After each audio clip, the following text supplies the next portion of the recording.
this guy. Oh my God, what the hell is this? He's gonna try it. And will this be enough? My God, how do you take him? 1, 2.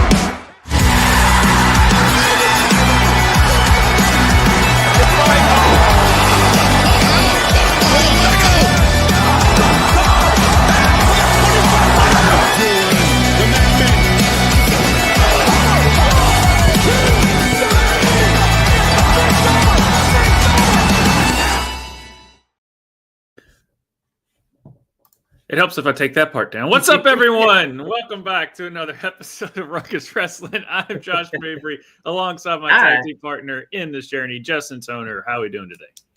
Doing good. That's good. I mean, you got to be excited. I mean, Prodigy's been all over WWE TV this past week. She's on every show. I mean, you know, I'm excited. But the fact that she didn't have the title still just doesn't.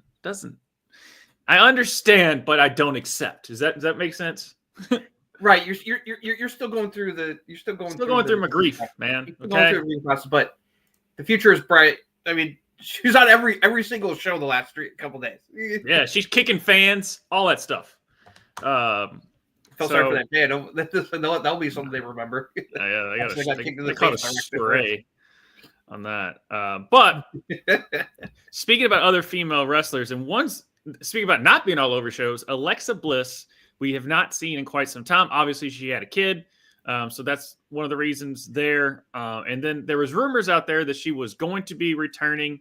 They were kind of hinting at her doing some stuff with the Wyatt Six. Yep. Then the reports came out this week that all those plans have been scrapped and there's no more plans for her.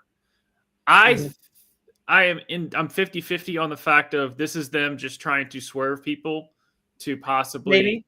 I'm thinking it's either one or two things. One, this stinks because Alexa Bliss is awesome, and if they don't have any creative for her, it's like what's really going on. Or two, they were just kind of putting that report out there so people would not. So it's more of a surprise if she shows up at the Rumble. Yeah, but we'll see. I mean, there's word that maybe trying to negotiate might be issues with negotiating a new contract, and all that.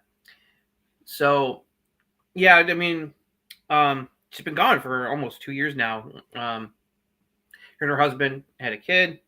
She also did some work. She did some voice work for an anime that just came out recently that she posted on social about. And so we'll see. I mean, I figure she'll eventually will come back. You would think. I don't know. If she were, think about it. They've already hyped Charlotte's return, as we'll talk about on SmackDown. Becky's return is also imminent. It's like because she's still featured on she was featured and still featured on the, Raw Netflix commercial. So. Those two they're probably saving both of their returns for the Rumble match, which makes sense. So if they're both returning, you also probably have Jordynne Grace showing up, probably as a WWE superstar. I think Alexa's return will kind of get overshadowed, with Charlotte and Becky and Jordynne Grace coming into the Rumble. Maybe they might want to save it, because honestly it would. I mean, like it'd be like, yeah, but the bigger news would be Becky, Charlotte, and definitely Jordynne Grace showing up as officially signed.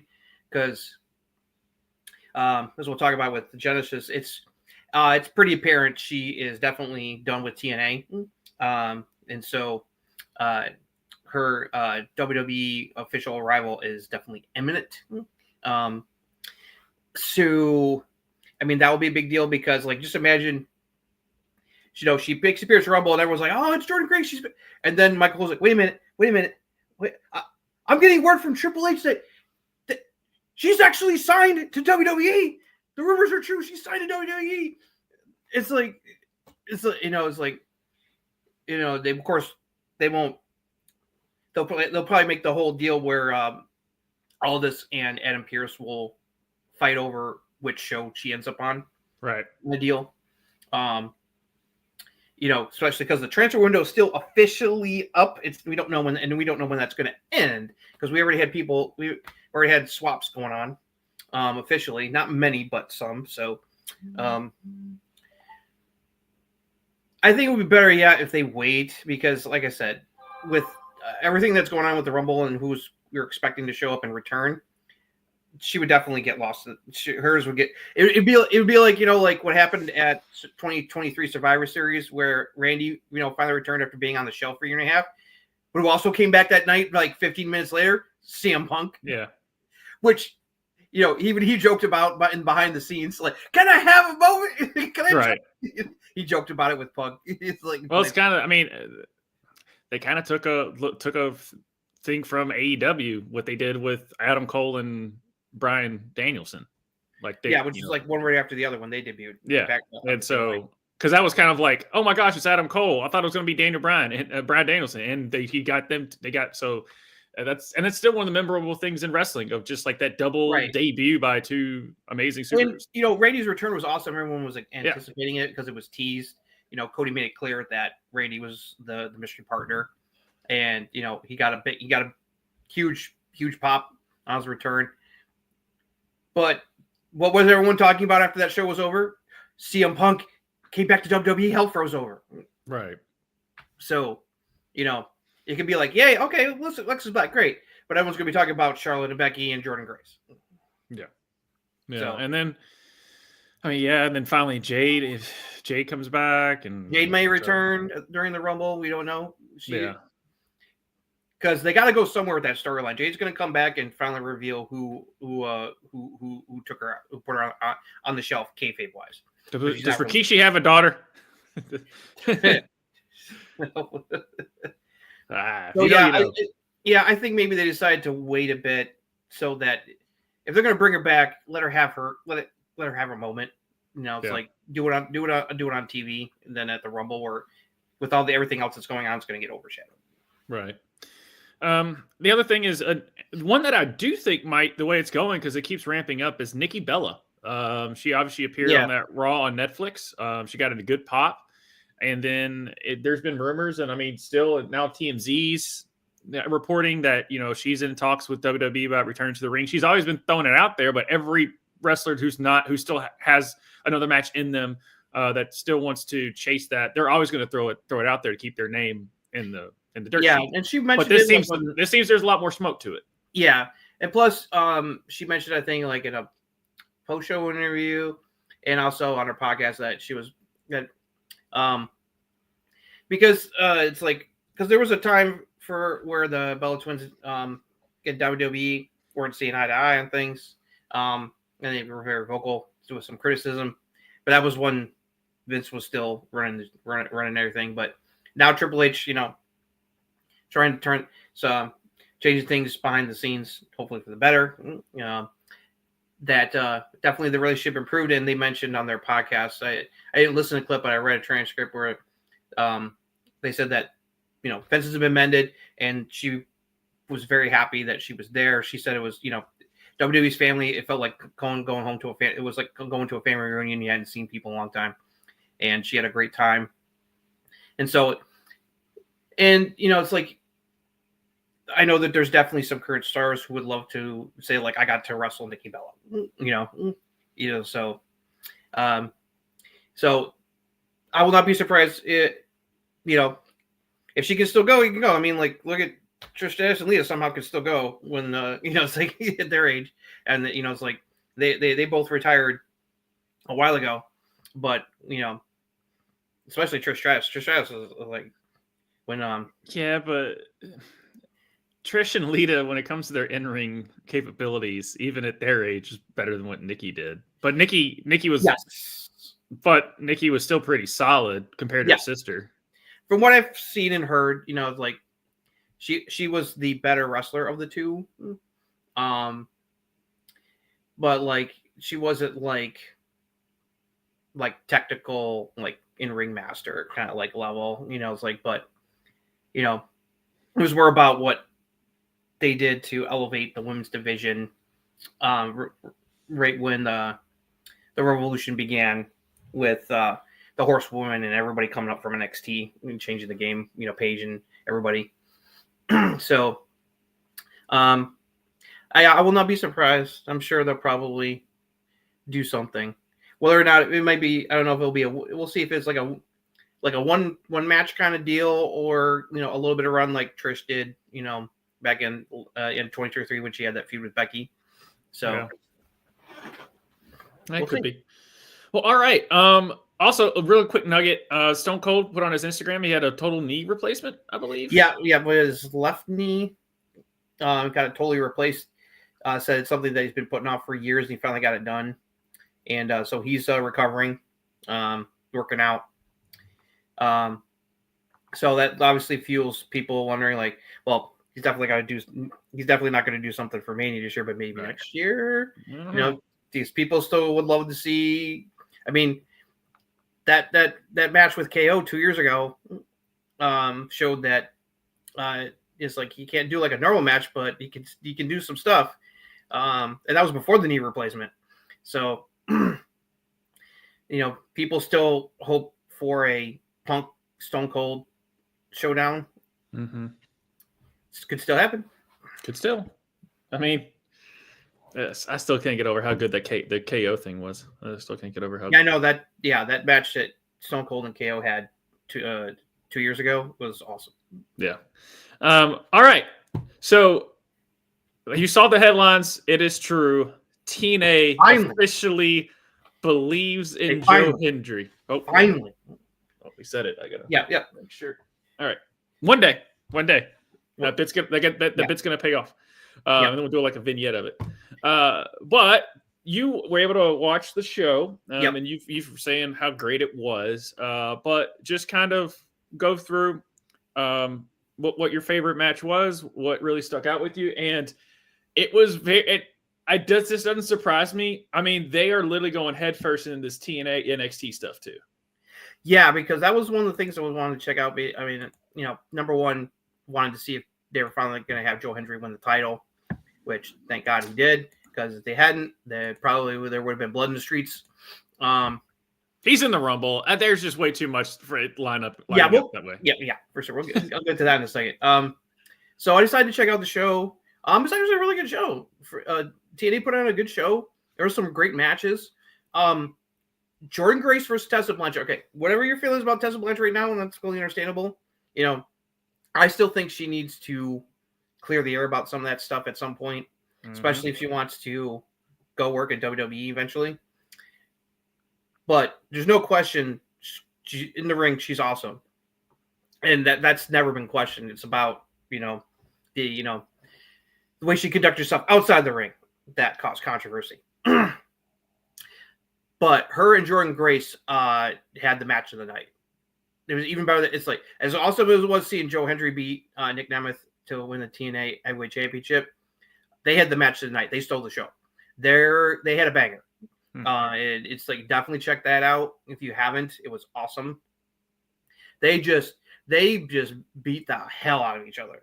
And there were reports that Jordan was reluctant to work with Tessa, but hey, look what CM Punk and Seth have been doing. It's like, and they're not best friends.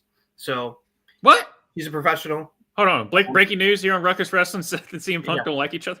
Yeah. So they had an awesome match. Fans were into it. She definitely got like good heat, but also she did. There was for a bit there was a she's a racist chant in her. Yeah, didn't last too long, but that's where it's like that. That's why I'm like, eventually that's something like that's got to be addressed. And the thing is, the show's in Texas, and you're still getting that chant, right?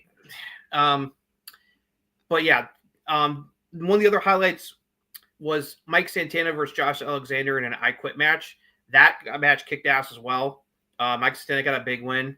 Josh Alexander putting him over on his way out as well. Both him and Jordan Grace are. Do you think that was his final match? Actually, not going to be his final match because I've been keeping an eye on Impact's live show tonight with the NXT presence. Fraxian versus the Rascals just finished. FYI. Don't say anything. Don't say I anything. won't spoil it for you. But that's the match I want to see that. Just let me have him. I think I'll have to look at the highlights there because like I only got to see snippets, but on the show tonight they set up a match where he's teaming up with Eric Young against the Armory because the Armory turned on him because he was trying to go back to being babyface in his goodbye.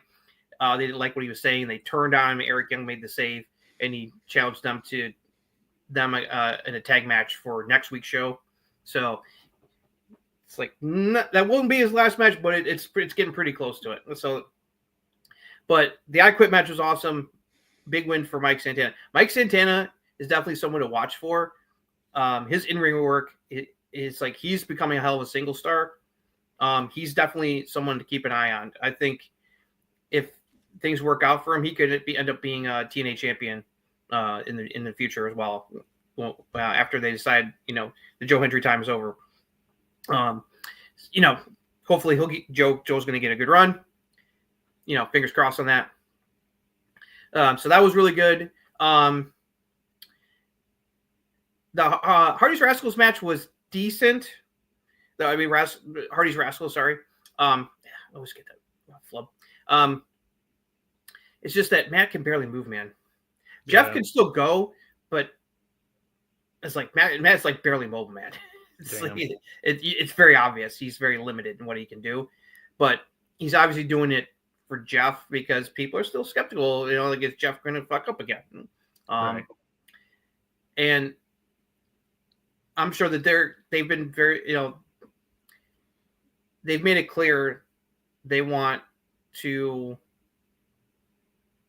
clear things out with WWE, go into the Hall of Fame like they deserve to be. Maybe have one last match in WWE, and that's very possible with the crossover work deal now in place. So I think it's just a matter of just can we Triple H is not gonna be like, okay, it's can we trust that Jeff's not gonna fuck up again?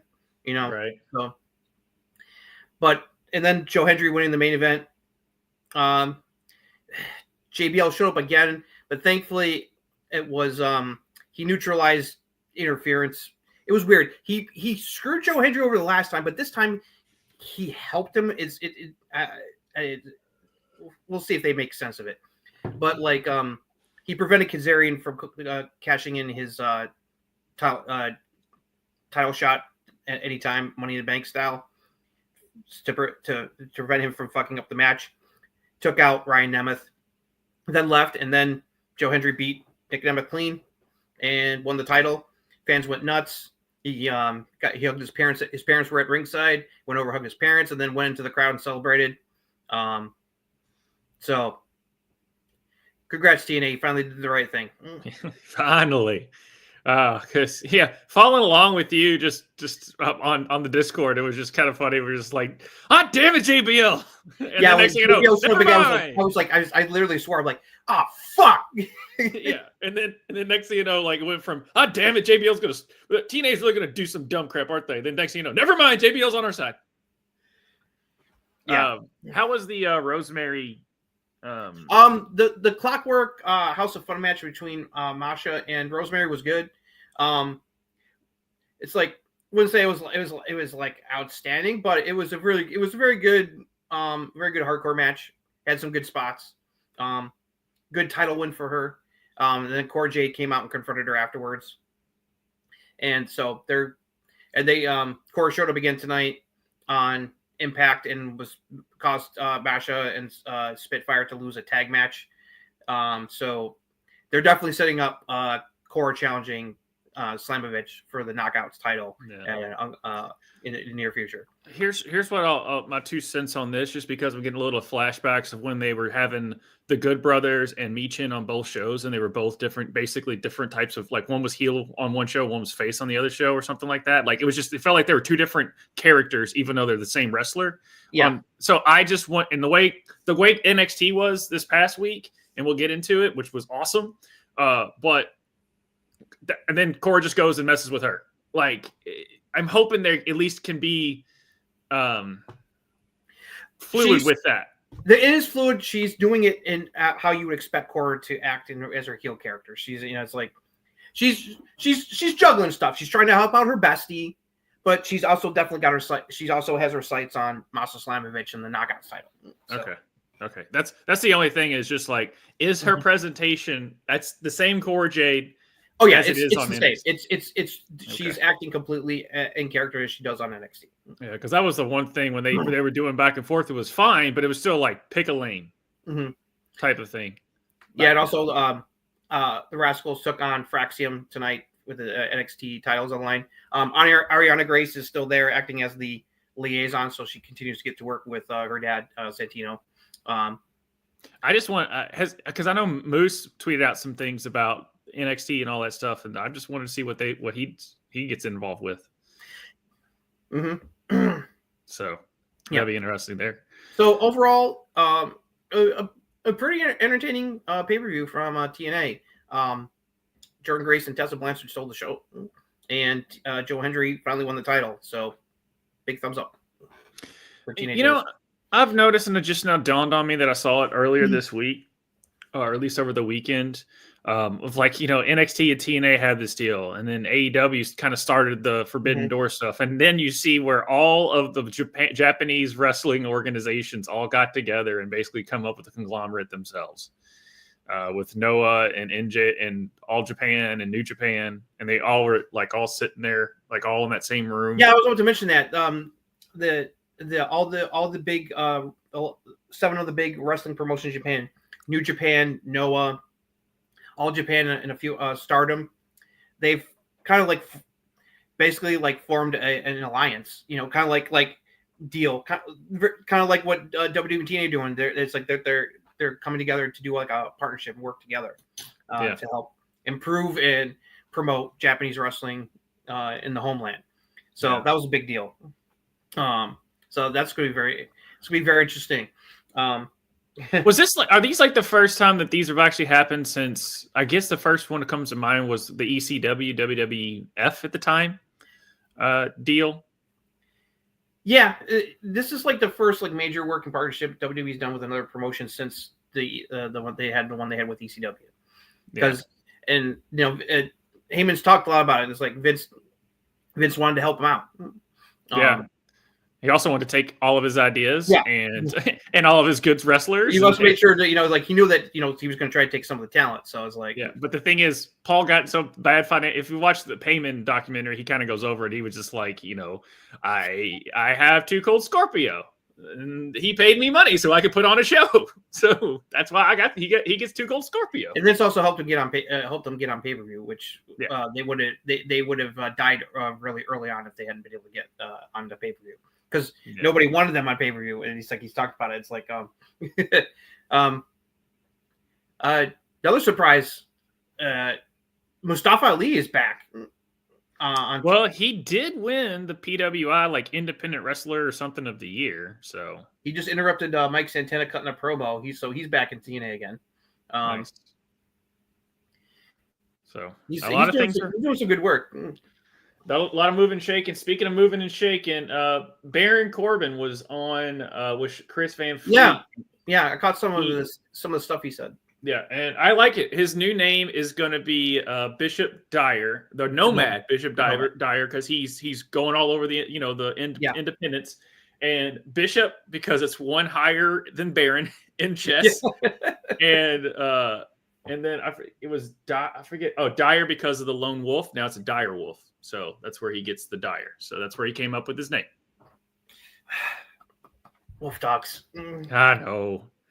I can't wait for him to just put on banger after banger matches, and people are like, "Oh man, Baron Corbin's really good in the ring." I was like, "Yeah, no shit."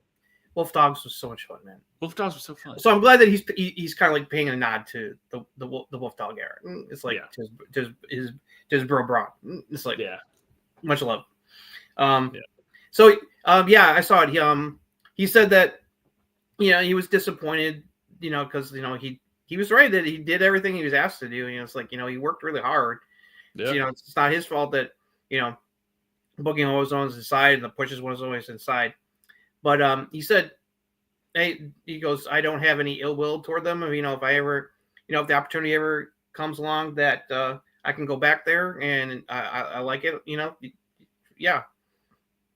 So he said the door's open.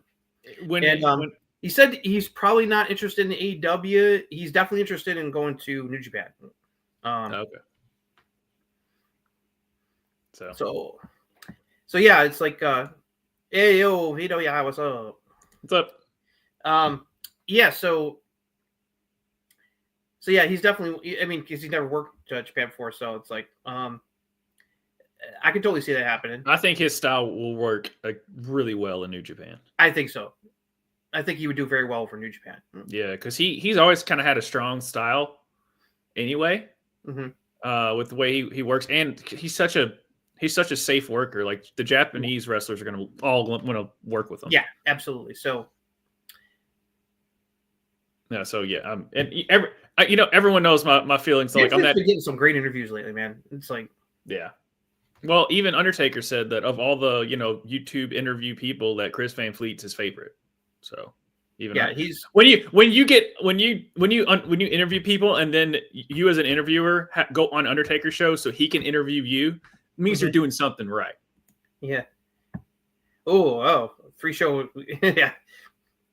Yeah. I mean, we got Saturday night's main event, and it's like it's gonna be the next starting on this Saturday. It's gonna be a busy week. We're going from Saturday night's main event on Saturday all the way to the Rumble next weekend. So yeah, no, we're doing good. We're gonna do that watch along the Rumble.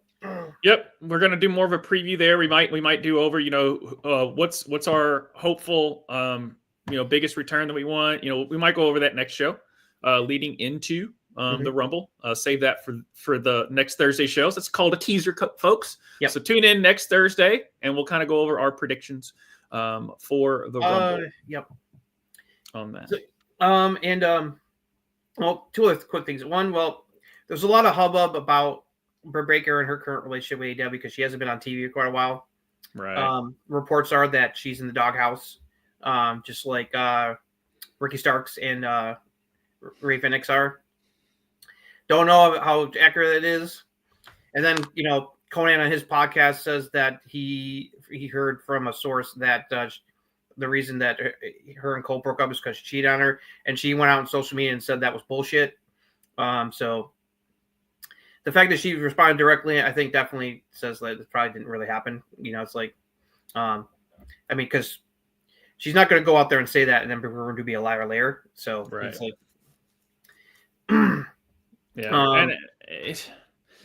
yeah, just all the backstage stuff that you heard about her just wasn't very good. And then Adam and her broke up, and the way that Mercedes feud went, and you kind of felt like last time she started TV, she literally saw her mouthing that nobody cares at 3D, which is technically true because the fans didn't really give a crap about 3D. It's like not the person gets Serena. She's good in the ring, but she doesn't really have a connection with the fans. No. Yeah, and of course, everyone's talking about Tessa Blanchard. See some interviews, she's talking about like stuff, and I saw one where she and Joe Hendry were on the local San Antonio TV station promoting Impact tonight, and they asked like who's like a dream opponent you want to face in the future, and Hendry immediately mentioned what he's been mentioning lately, that he wants to see John Cena. He wants to take John Cena on. That would blow people's minds if that happens. If Cena's willing to do it, that would be a hell of a way. And they asked, and Tessa responded, and she said what people were hoping to see years ago before the controversy derailed her career. She said she wants to face Charlotte. Yeah, and it's like I was like, oh, like, well, that makes sense.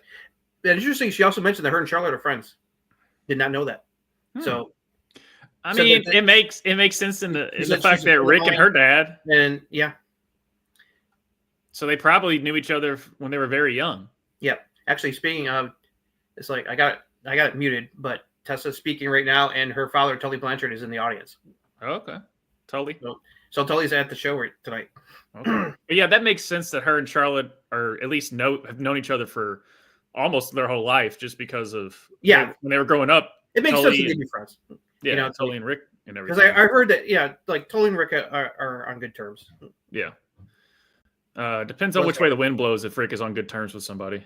Yeah, because like him and Arn, it's like they've had their ups and downs.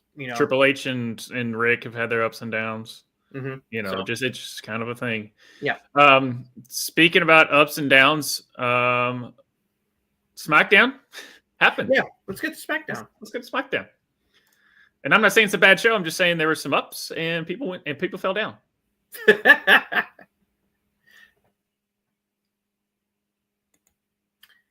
Okay, here's a recap of last week's episode of Friday Night SmackDown. They were in San Diego, so Rey Mysterio came out in his hometown. Said he was going to enter the Royal Rumble match, and he's won before, and he was again. Kevin Owens came out to interrupt. At first, acted all respectful way, saying that he would like to see Rey win the Rumble, so that when he's champion, they'll face each other at WrestleMania. It'd be incredible. But Rey set KO off when he mentioned that he's not really the WWE champion yet. He still has to beat Cody and the Royal Rumble, the ladder match. That led to a brawl and a match for later in the show. Naomi and Brock Belair are talking. There's still no word on or evidence of who attacked Jade Cargill. And they talked about planning on defending the titles. They got Metaphor to deal with on NXT coming up soon. Cody Rhodes told Rey Mysterio he has his back if he needs it. Aldis tried to get Cody and KO to sign some contracts, adding some additional stuff to their match, and they were playing games. Tag match, Candice LeRae and Nia Jax taking on Naomi Belair in a non-title match. Babyface pick up the victory. Bayley was in a pre-taped interview talking about facing Tiffany Stratton for the title, and Michi and B-Fab were chatting in the back when Piper Niven and Chelsea Green came in to bother him. B-Fab didn't like what they were saying and challenged Piper Niven to a match. Then we had Jimmy Uso versus Carmelo Hayes. This match was just getting good when the Bloodline ran out to attack Jimmy Uso for disqualification. Hayes thought that he could play nice with Bloodline, but Tamataga and Jacob laid him out as well. Soul Skull actually came out. He tried to speak, but the crowd booed him to the point where he didn't speak and just left. Jacob Fatu then cut a promo. LA Knight ran out to attack them. And then Braun Strowman went up to help him. And we had a stare down between the two monsters.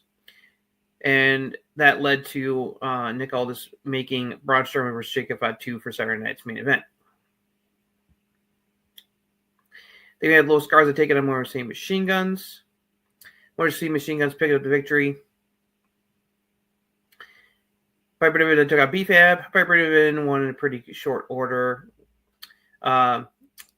Chelsea and Piper tried to beat B-Fab down, but Michin ran in for a save with a kendo stick.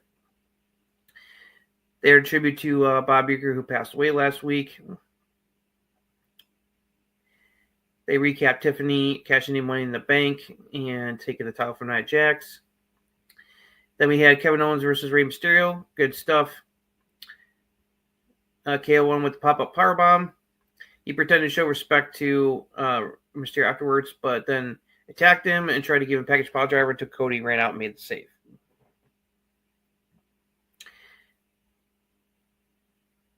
Nick Aldis let them know that they were going to do the contract signing at Saturday's main event, and Shawn Michaels would be the guest moderator because they were in San Antonio. DIY was not happy about Pretty Deadly not preventing Mercy Machine Guns from beating Los Garza. Apollo Crews was mouthing off about Johnny Gargano, and Johnny laid him out. A video package hyping the return of Charlotte Flair aired. And then we got to the main event. Tiffany Stratton defending the WWE Women's Championship against Bayley. The Prodigy, Roxanne Perez, was at ringside watching the match. Her and Bayley got into it at one point. This was a very good match. Eventually, Tiffany won clean with the prettiest moonsault. Roxanne did not interfere in this match. And Tiffany celebrated retaining the title to close out the show. So that's all that happened on last week's episode of Friday Night Smackdown. All right, before we get into the fact that I prayed for it and it happened, she was there. Yes. We were talking about the Discord. You were very excited. Yeah. You're happy. But can we talk about something that it's very? Can we talk about this shirt? This shirt is awesome. Okay. Yes, that made me laugh really good. Yeah. For those who don't know, this is Dusty Rhodes. That's the shirt that he wore. Yeah. Okay. The son of a plumber. The American I dream. love the stuff that he's doing to poke fun. He trolls so well. Yeah. He trolls so well. Yeah. The Canadian dream set up a security system technician. Yeah. Just heel Kevin Owens and the freaking witty trolling that he does. Kevin Owens, this kind of heel Kevin Owens is awesome. So I kind of want to start with, apparently Solo was supposed to come out and at the start of the show, but then they decided to do that at the end. I'm kind of okay with that for now, Giff, because she's killing it. It's like, I mean, even Vanessa Hudgens has pledged allegiance to her, so it's like, right. yeah, but yeah, and Jacob and like Solo coming out, not saying a word, and then Jacob dropping a promo. That promo was great after Solo left. Yeah, I'm very interested to see what's going to happen. Are things going to fall apart between Solo, Tama, and Jacob? I think so. Just because it's like, it feels like it's run its course. Especially if he says that he's going to, acknowledge Roman as tribal chief, which he told Tama he'd do. He said if Roman ever beat him for the Ula Fala, that he would acknowledge Roman and that they would have to also. Don't see that happening. No. Like I said, I don't think Tama Tonga and Jacob Fatu want to acknowledge Roman Reigns at this point. No. And because we want Jacob against Roman, we don't want Jacob aligned with Roman. That's not fun. We're getting Braun. We're getting big meaty men slapping meat at Saturday Night's main event on Saturday. Braun versus Jacob Fatu. Hell yeah. That's gonna be fun. The promo was great. I'm okay with them interrupting Jimmy, and Carmelo, but I really wanted to see that match play itself out. Yeah, I'm with you on that one. Yeah. It threw me off a little bit with the whole like Cody not coming out there at the start, helping out Ray, and he was just like, and he was making sure he got cleared. I'm like, cleared from? Oh, that's right. Him and KO had that big brawl, so they were just making sure. Yeah, so I was like, oh, okay, because I thought that was kind of odd. Shout out to the fact that Nia Jax just doesn't care to go back after Tiffany Stratton now. That's weird. Did you kind of notice that? Where I screwed you over and I won your title. Good for you. I'm gonna go challenge Rhea and have a tag team match with Bianca and Jay. Because there's better opponents that you can match up with Tiffany. Charlotte. Let's just call it spade a spade. It's gonna be Charlotte. Yeah. But hopefully we're not winning the Rumble. I don't want Charlotte to come back. It's not. There's two people that I'll say right now. Well, I'll talk more about it next week. Why? But the top two people I want to see win the Rumble are Io Sky and Jordan Grace. Yeah. I have five. It's Roxanne. Okay. Anyway, I'm going to run that joke into the ground. I don't think Bayley's going to let her win the Rumble. No. But speaking about the women, that Naomi, Bianca, Nia Jax, Candice LeRae match, I really enjoyed that a lot. That was good. The Garza and Motor City Machine Guns, again, their tag team division on SmackDown is starting to come together. Yeah. And I just love how DIY continues to like try to manipulate Pretty Deadly, Apollo Crews. I love that Johnny laid out Apollo this week. It's like shut the fuck up. It's like stop running your mouth. So this would have worked better if Baron Corbin was still there because he'd have a tag team partner to take on DIY. But so unless he can find a new partner. Apollo is always that, there's that one wrestler that every time they show up on the show, they're like, oh yeah, you're still here. Please don't put that out into the universe, Jeff. I don't want that to happen. Please no. Yeah. But like I was saying about Apollo's that one wrestler that every time you're just like, oh, you're still with the company. You're still using you. Okay. You're not stuck in catering. Got it. Yeah. Like that's just with Apollo. Yeah. It's like, I'm like, okay, that makes sense. Johnny's tired of him bad mouthing them, him and Ciampa. But like I said, Corbin's gone, so he doesn't have a tag team partner. So unless he finds a new one, he's kind of outnumbered. Yeah. So we'll see where that goes. Hopefully it'll lead to something good for Apollo. At least let him wrestle. Yeah, you're right on again, Gif. Yeah, catering club. Yeah. Yeah. But that's like there's a lot of storylines going on in the tag division. So I'm digging it. I'm wondering where this stuff with LA Knight and the Bloodline is going, because it's like know. at least like someone he had, at least Braun was able to bail him out because he was in trouble there. Yeah. Let's see. Anything else until we get to the great main event, which was definitely the highlight of the show for me. With one caveat. I don't know what was going on with that crowd. I don't know if they were burnt out or something, or they loved Tiffany so much they didn't want to cheer for Bayley. It's like they were pretty quiet for most of that match, which was kind of shocked me because Bayley and Tiffany went out and had a hell of a main event match. They got a lot of time, but the crowd wasn't really into it for some reason. It's like I don't know if it was one of those reasons or both. I don't know. Yeah.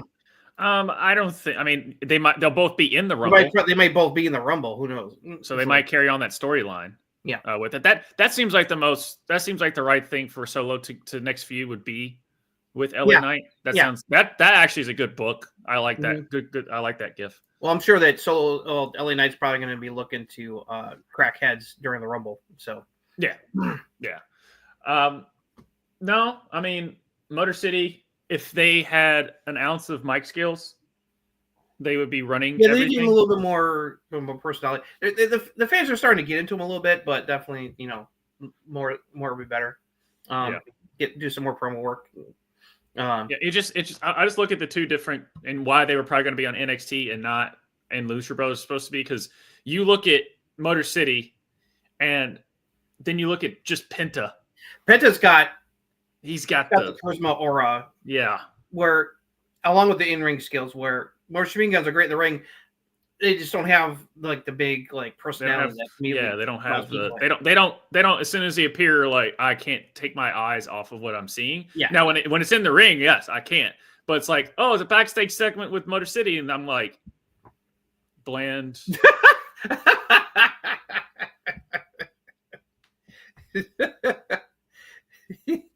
You were so funny. That's why we love you, sir. That's a good one. Gosh.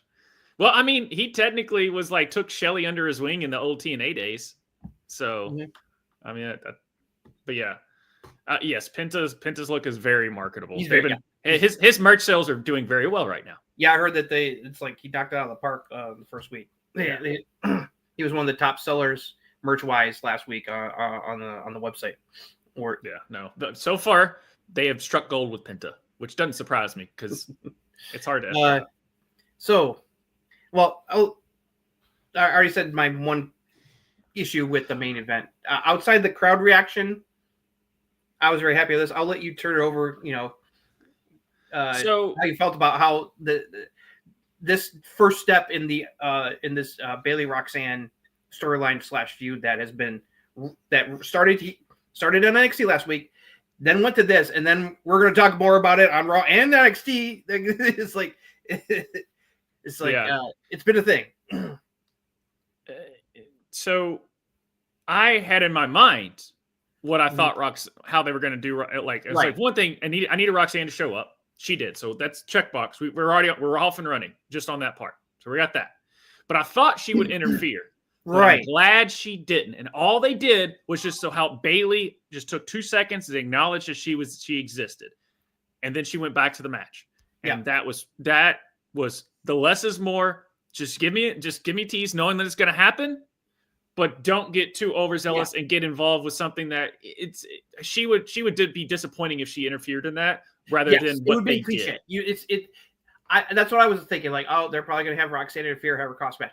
No, they didn't go the cliche route. They had her there.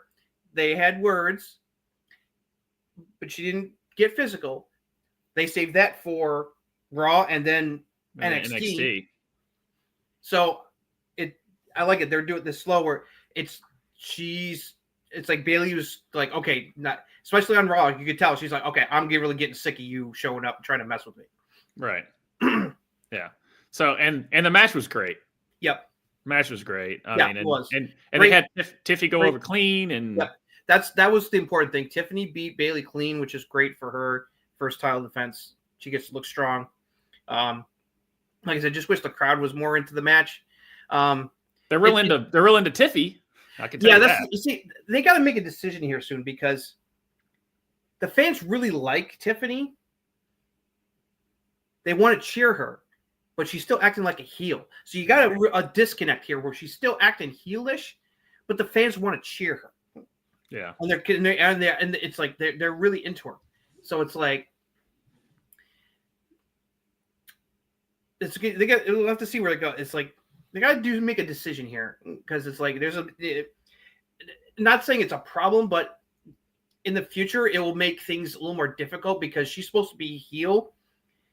You throw another baby, like you saw, like what I was saying, Bayley fans still love Bayley, but it's obviously Tiffany is like at the top of popularity, so it's like she's supposed to be heel. And if they're not cheering the babyface opposing her, that's going to affect how the match looks. It's like no matter how good in the ring, it's like the crowd not being into it because it's like no, even though we don't care that Tiffany's the heel, we want to cheer her. It's like that could be an ongoing problem that they're going to have to address because either turn her full babyface or have her do stuff to make them boo her. It's like it's like. I think the way they're kind of presenting her is for this question. It's like, No, they'll probably. I think though, if she's presented as a heel, they will easily boo Charlotte and be rooting for Tiffany. Yeah, I feel that too. I think they're going to lean more towards Tiffy than Charlotte because it's Tiffy's time. All puns intended. Yeah. No, I don't think they're going to be. That would be a mistake to have her be like the way that promo for Charlotte definitely didn't feel like a babyface kind of hype package. It felt more neutral leading heel. Yeah. Showing off all the glitz and glamour, See, they're definitely going to lead into like, I'm rich, I'm privileged, I was like, I'm the best kind of thing. So I think the right move would be her to be in heel mode because that's where she's always been best. It's easier to boo Charlotte because whenever she's trying to do babyface stuff, it's like she doesn't be able to get that connection with the fans like Bayley and Becky have, where they can. It's like it's a little easier for them to switch between heel and babyface than it is for Charlotte, because Bayley and Becky have, and so does Sasha, just a little bit more charisma than Charlotte. Charlotte's is best when she's heel. Oh yeah, for sure. And the reason like a lot of people just don't like Charlotte is because Vince kept shoving her down our throats. Yeah, that's the other thing. And so now that Triple Everyone's already worried because like I see a lot of people like JD, if you were going to people are like, oh my god, no, Charlotte's back. She's probably going to win the Rumble, get shoved down our throats again. That because that's been the norm. Yeah, it's kind of. I'm expecting Triple H to do a little bit differently. Yeah. the thing about that, there's no question that Charlotte's in-ring work is great. She's had banger matches with a lot of people. The title match that her and Rhea had 2 years ago at Mania, that was like a 5-star match. That's when I really, really gave a lot of Rhea over. Yeah, she was the one that was like, no. And also she was like, no. And they were like telling her, like, oh, you have this much time. She goes, bullshit. We're going over. Yeah, no, they went over time in that match. And it's like, and she told them, no, we're going to, it's like, we're going to finish this right. Because it's like, I need to put her over properly. And now what they were saying about Charlotte then is what people are starting to say about Rhea now and how they booking Rhea. Yeah. But I'm like, but it's not like they were just shoving Rhea down our throat. It's just kind of how it's presented. Right. And Rhea's just that good. It doesn't feel forced is what I'm trying to say with the way Rhea's been booked. Mm-hmm. Unfortunately, her and Liv went a little bit too long on their feud. Yep. But it wasn't because it was just because Rhea was injured and, so they didn't know where the end game kind of was at that point. Yeah, but yeah. I don't compare the Charlotte and the babyface Roman stuff of where it was forced, where Rhea, they just need to get her a solid opponent where she's not super Rhea. No, I was like, oh, because I was wondering when they were going to do any kind of like hint that Charlotte was about to come back, and they finally did it just in time for the Rumble, because that's definitely where she's going to make her big return. Yeah. But yeah, no, I thought the stuff with Roxanne was handled great. I think I'll go into a little more detail when we finally get to NXT, but I'm really liking where this storyline is going, and something Bayley said on NXT made it clear that, okay, yeah, what I thought was the purpose of this whole angle and feud made it crystal clear. This is meant to give Roxanne that boost. No, and I'll save what I say. The fact that this was all over every episode of WWE TV for the last week shows that they believe in Roxanne. No, as number one Roxanne fan, I was very excited with how they presented it's like, it's her whole run in NXT this last year with the title showed that they believe in her, and they expect that she's big things from her on the main roster, and this is definitely the setup to see. Here's the thing: Gift needs his guy because like Roxanne, they're finally booking her to the moon. McIntyre seems like he's in for a big run, and Julia's already got the NXT title. Now we just need Montez Ford to be pushed, and Gift would be happy. And so, I saw something Bianca said in an interview recently that she believes that Montez is going to get that push. I think so. He deserves it. We've all been saying that ad nauseum. That it's just the fact that it's just Dawkins. It's just like, what happens with Doc? Yeah, that's the thing. It's like, and it sucks because they work so well together. But it's like Montez is just different. It sucks. I mean, to go back to a classic example, sometimes someone has to be the HBK and someone is the Marty Jannetty. Yeah, he's not Marty Jannetty, but no, but I get what you're saying.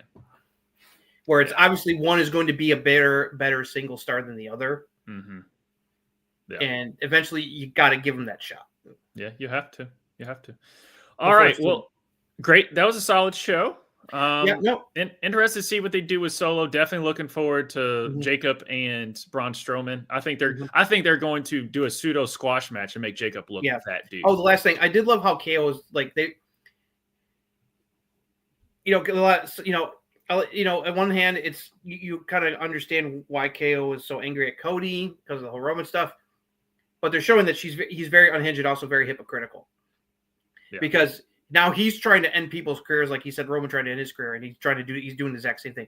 It's like he was going to package pile drive Rey Mysterio of all people. It's like, so it's like it's showing that it's like, yeah, you can understand why he's angry at Cody, but it's making very clear that he's gone a little loco. Yeah, like I was kind of joking on one of our previous shows of like, oh, did Josh go full heel? I said no, the world went heel on me. That's kind of how I think mentality of Kevin Owens is like the world's turned against me, so I'm just going to destroy the world. Yeah, just keep banging that drum, Giff. We're right behind you. Yeah, right behind you on that. Because we got Chelsea. Chelsea's finally got the title, and she is killing it. Because speaking of the mid-card titles, and we'll get in here to Raw. Yay, Laura, you won. We don't need you on the show. Yeah, it was a little weird. Well, yeah, it's like we'll get into it, but yeah, just you could have figured it out. Mm-hmm. Okay, it's a recap of what happened on this week's episode of Monday Night Raw, Netflix.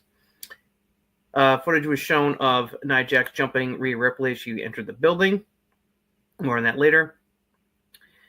Jey Uso came out to cut a promo, hyping up the title match against Gunther at Saturday Night's Main Event. Gunther came out to rebut, and the two had words. Then New Day ran into JBL, who was a guest this week. Even JBL's not happy with the New Day either. Bayley revealed officially, as had been announced on social media by Adam Pearce, that Bayley had been transferred over to Raw and the transfer window permanently. So she's leaving SmackDown and on Raw. Although she would be facing Nia Jax later in the evening. And she also declared herself for the Women's Rumble match. Now I came and wondered that she's not going to win the Rumble, and she was going to wreck her tonight. Then Rey Mysterio taking on Kofi Kingston with JBL on commentary. Despite a lot of heelish tactics from New Day, Rey Mysterio was able to roll up Kofi for the victory. They delivered a beatdown on Rey afterwards, but LWO ran out and made the save. They recapped the debut of Penta last week. American Media is happy with what happened last week and promised that they were all going to win titles. Chad Gable said that to solve his Lucha Libre problem, he was going to go talk to Dominic Mysterio. Sami Zayn came out to cut a promo, declaring himself for the Royal Rumble, vowing that he was going to finally win a world championship. Kevin Owens came out with the Winged Eagle title belt. Sami expected him to attack him, but KO said no. They go way back. They're more than friends. They're brothers. And unlike everyone else, he understands why he helped Roman. He's a good guy because he forgave KO for all the terrible stuff he's done to him. So he's willing to let the Roman stuff slide and encourages him to win the Rumble so that when he beats Cody at Royal Rumble, they can face each other in the main event at WrestleMania for the WWE title. But hinted that if Sami scratches his back, he'll scratch his, aka help me beat Cody. Sheamus vowed to win the Intercontinental Championship, explaining how much it means to him. Brian Breaker said that he's not, and he's going to beat him like he's like an old man, and they got to do a shoving match. Breaker just laughed off. Memoriam from Bob Uecker aired, and then we got to Bayley vs. Nia Jax. Once again, the prodigy Roxanne Perez was at ringside to mess with Bayley again. This time they did try to get physical. Roxanne tried to slap Bayley, but Bayley blocked it and punched her. They almost got into a fight, but security dragged Roxanne away. Eventually, Nia Jax was able to hit Bayley with the Annihilator to pin her and win the match. Afterwards, Rhea Ripley came out to attack her as payback for earlier, and Rhea challenged her to a title match at Saturday Night's Main Event. Chad Gable went to talk to Dominic, saying he wants to learn about Lucha Libre so he can be able to beat people like Penta and Rey Mysterio. And Dominic said he helped him out, gave him the name of someone who will be able to help him. They recapped Lyra Valkyria becoming the first women's Intercontinental Champion. And she talked about how she was going to set a standard as the first ever champion. Sami was talking with Seth Rollins, thanking him for opening his eyes last week with their talk. They wish each other luck in the Rumble, but vowed that they'd take each other out, with Karrion Kross showing behind them smiling. Then Penta took on the Bruiserweight Pete Dunne in the match. Good stuff. Penta won with the Penta Driver. Pre-tape promo for Logan Paul saying that he was going to become the #1 star on Raw. He'll be there next week. CM Punk was interviewed, hyping up him being in the Rumble, vowing to win, saying that no one, John Cena, Roman Reigns, was going to stop him. He even said, heck, if Hulk Hogan showed up, he'd toss his old ass out too and end Hulkamania forever. Then we had Pure Fusion Collective taking on Damage Control in the tag match. Damage Control picked up the victory with Io hitting the moonsault on Shayna Baszler. Then we got to our main event. Seth Rollins and Drew McIntyre one-on-one rematch from WrestleMania last year. Good stuff from these guys. Twice as long as their Mania match. McIntyre took too much time taunting and trying to messing with Seth, and Seth took advantage and rolled him up for the pin. Afterwards, McIntyre didn't take it well and attacked Seth. Sami ran out for the save. He went to try to hit a haluva kick Drew, but he dodged it, and he haluva kicked Seth Rollins in the face instead. Sami tried to apologize to Seth as McIntyre laughed at the mistake and walked away to close out the show. That's all that happened on this week's episode of Monday Night Raw. Okay, we're going to start off the show with the review of Raw a little differently. And I'm going to highlight something that's good that we've been giving shit to, and that's Pure Fusion Collective, because this spot is so effing cool. Yeah, this. Otherwise, like a kind of like a throwaway match. This spot was dope. Boom! Damn. This is what we were talking about, like Zoe in NXT, like that level. It's like Zoe can go in the ring. It's just that it's like she just needs to have the personality to go with the in ring. Right. She can go in the ring. Look at that. Look at the speed. The speed and how quickly like her springboard. Everyone was talking about that on X last night. Damn. And then Dakota being able to get to that spot fluidly. Yeah, connect it. I mean, that's that was very impressive. It's just extremely impressive. Unfortunately, the group is like going nowhere. They're in Nowheresville. Yeah, they're in Nowheresville, and but that's the only thing. It's either it's like make them relevant or break them up. It's like because you look at that and you're just like, because you know how good Shayna is in the ring too. Because I feel Shayna and Zoe deserve better. I mean, I've never been a big Sonya Deville fan. I mean, she's decent in the ring, but never like connected to her personality wise. You know, it's like, so yeah, they're kind of directionless at the moment. But I just wanted to highlight that spot. That spot was like amazing. Now you mentioned about Lyra not being on the show. I did appreciate that they did the recap. They had her cut a little promo, but I think it would have been better if she had done it in person. Kind of like I think they need to do more of that to help her connect fans, because the fans are starting to get into her.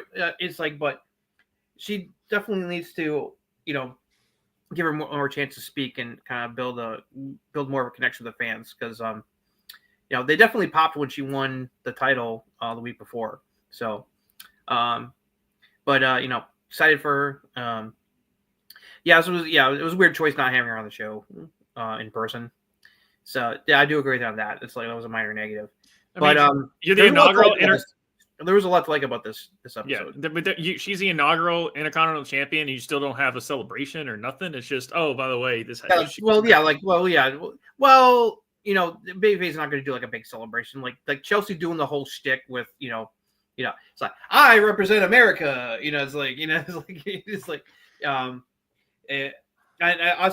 do like that Piper Niven's continuing to be the Diesel to her HBK, and it is leaning into like being like her secret, like her basically she's her secret service. It's right. Like bodyguard, But at least you would think that Lyra would come out and at least do a promo so the front. Yeah, in person. Yeah, that's what I'm saying. Yeah, it should have been nice if she did it in person. Yeah, but this show was pretty solid. This was a good show. The Sami KO stuff, please. That opened up a lot of interesting possibilities. But it's just like, hey guys, you want to do Sami versus Kevin Owens for the 3,475th time at WrestleMania? Yeah, actually, I do. But maybe as a main event match. I don't know. Yeah, we'll see. I don't know, because when's the last time KO and Sami actually had a feud together. It was like it's like every 3 years. 3 or 4 years ago, I think it was 2022 Mania. They had a one-on-one match. Yeah. Because it's just because they're so connected to each other, it feels like they're always feuding, going all the way back to the NXT stuff. It's like they kind of feuded when he was when he joined the Bloodline and KO was fighting against the Bloodline, Isn't it funny how 2 years ago? That was like 2.5 years ago. Yeah. So. Isn't it funny how KO would always get on Sammy because he knows that Roman was manipulating him, and now Kevin Owens is manipulating Sammy? Yeah, see, that's what I talk about the hypocrite stuff. Like, I was like, uh-oh, is Sammy? It's like, uh-oh, but yeah, he's and on the one hand, he's like, no, Sammy, I'm not mad at you. You're a very forgiving guy. You mean I've done horrible things to you, and you've forgiven me. Is like, which is true. I mean, when Kevin Owens first arrived in NXT on his first night, what did he do? He did that fucking apron bomb on Sammy. Looked like he killed him. Yeah, it's like, so they've had their ups and downs, but then at the end he's with the whole like, basically, you scratch my back, you scratch mine. Yeah. That's definitely very Roman-esque manipulation. Yeah, it was good. I like this because it's like it's doing a good job of showing. It's like he doesn't realize that it's like how what a hypocrite he's become. Yeah. It's like now he's basically trying to gaslight Sammy, manipulate him into helping him beat Cody in the ladder match of the Rumble. It's like basically saying, I want you to help me win the match without outright saying, I want you to help me win the match. We are slowly getting to that Kevin Owens, McIntyre, Seth Rollins thing, aren't we? I think so. Yeah. Because that main event? That's, yeah. Because McIntyre could have just beat him and been like, see? I'm all for Seth going heel and joining forces with Drew and Kevin Owens. Yeah. I'm all for it. Because I can totally see where Sammy comes out during the ladder match and thinks about helping, but either decides not to, or like he's like making sure Kevin Owens is okay, and then like Randy shows up and fucks everything up because Randy's going to be showing up. Randy's going to show up. Yeah. Because I think that is actually going to. Kevin Owens is going to have a big problem because Randy Orton's going to want his pound of flesh. Yeah, and I think either we get Randy Orton and Kevin Owens. I'm pretty sure Randy Orton. That's going to be They're going to be elimination chamber. I'm pretty sure Kevin Owens and Randy are going to be in the elimination chamber. KO chamber versus match. Randy Orton in elimination chamber. You practically pencil that in easy. Well, I think they're just going to be in the match itself. Oh, in the elimination qualifier, yeah, because depending on who wins the Rumble, you got to have. We're gonna have, depending on the winners of the Rumble, they got to decide who's going to face the other world and women's champion.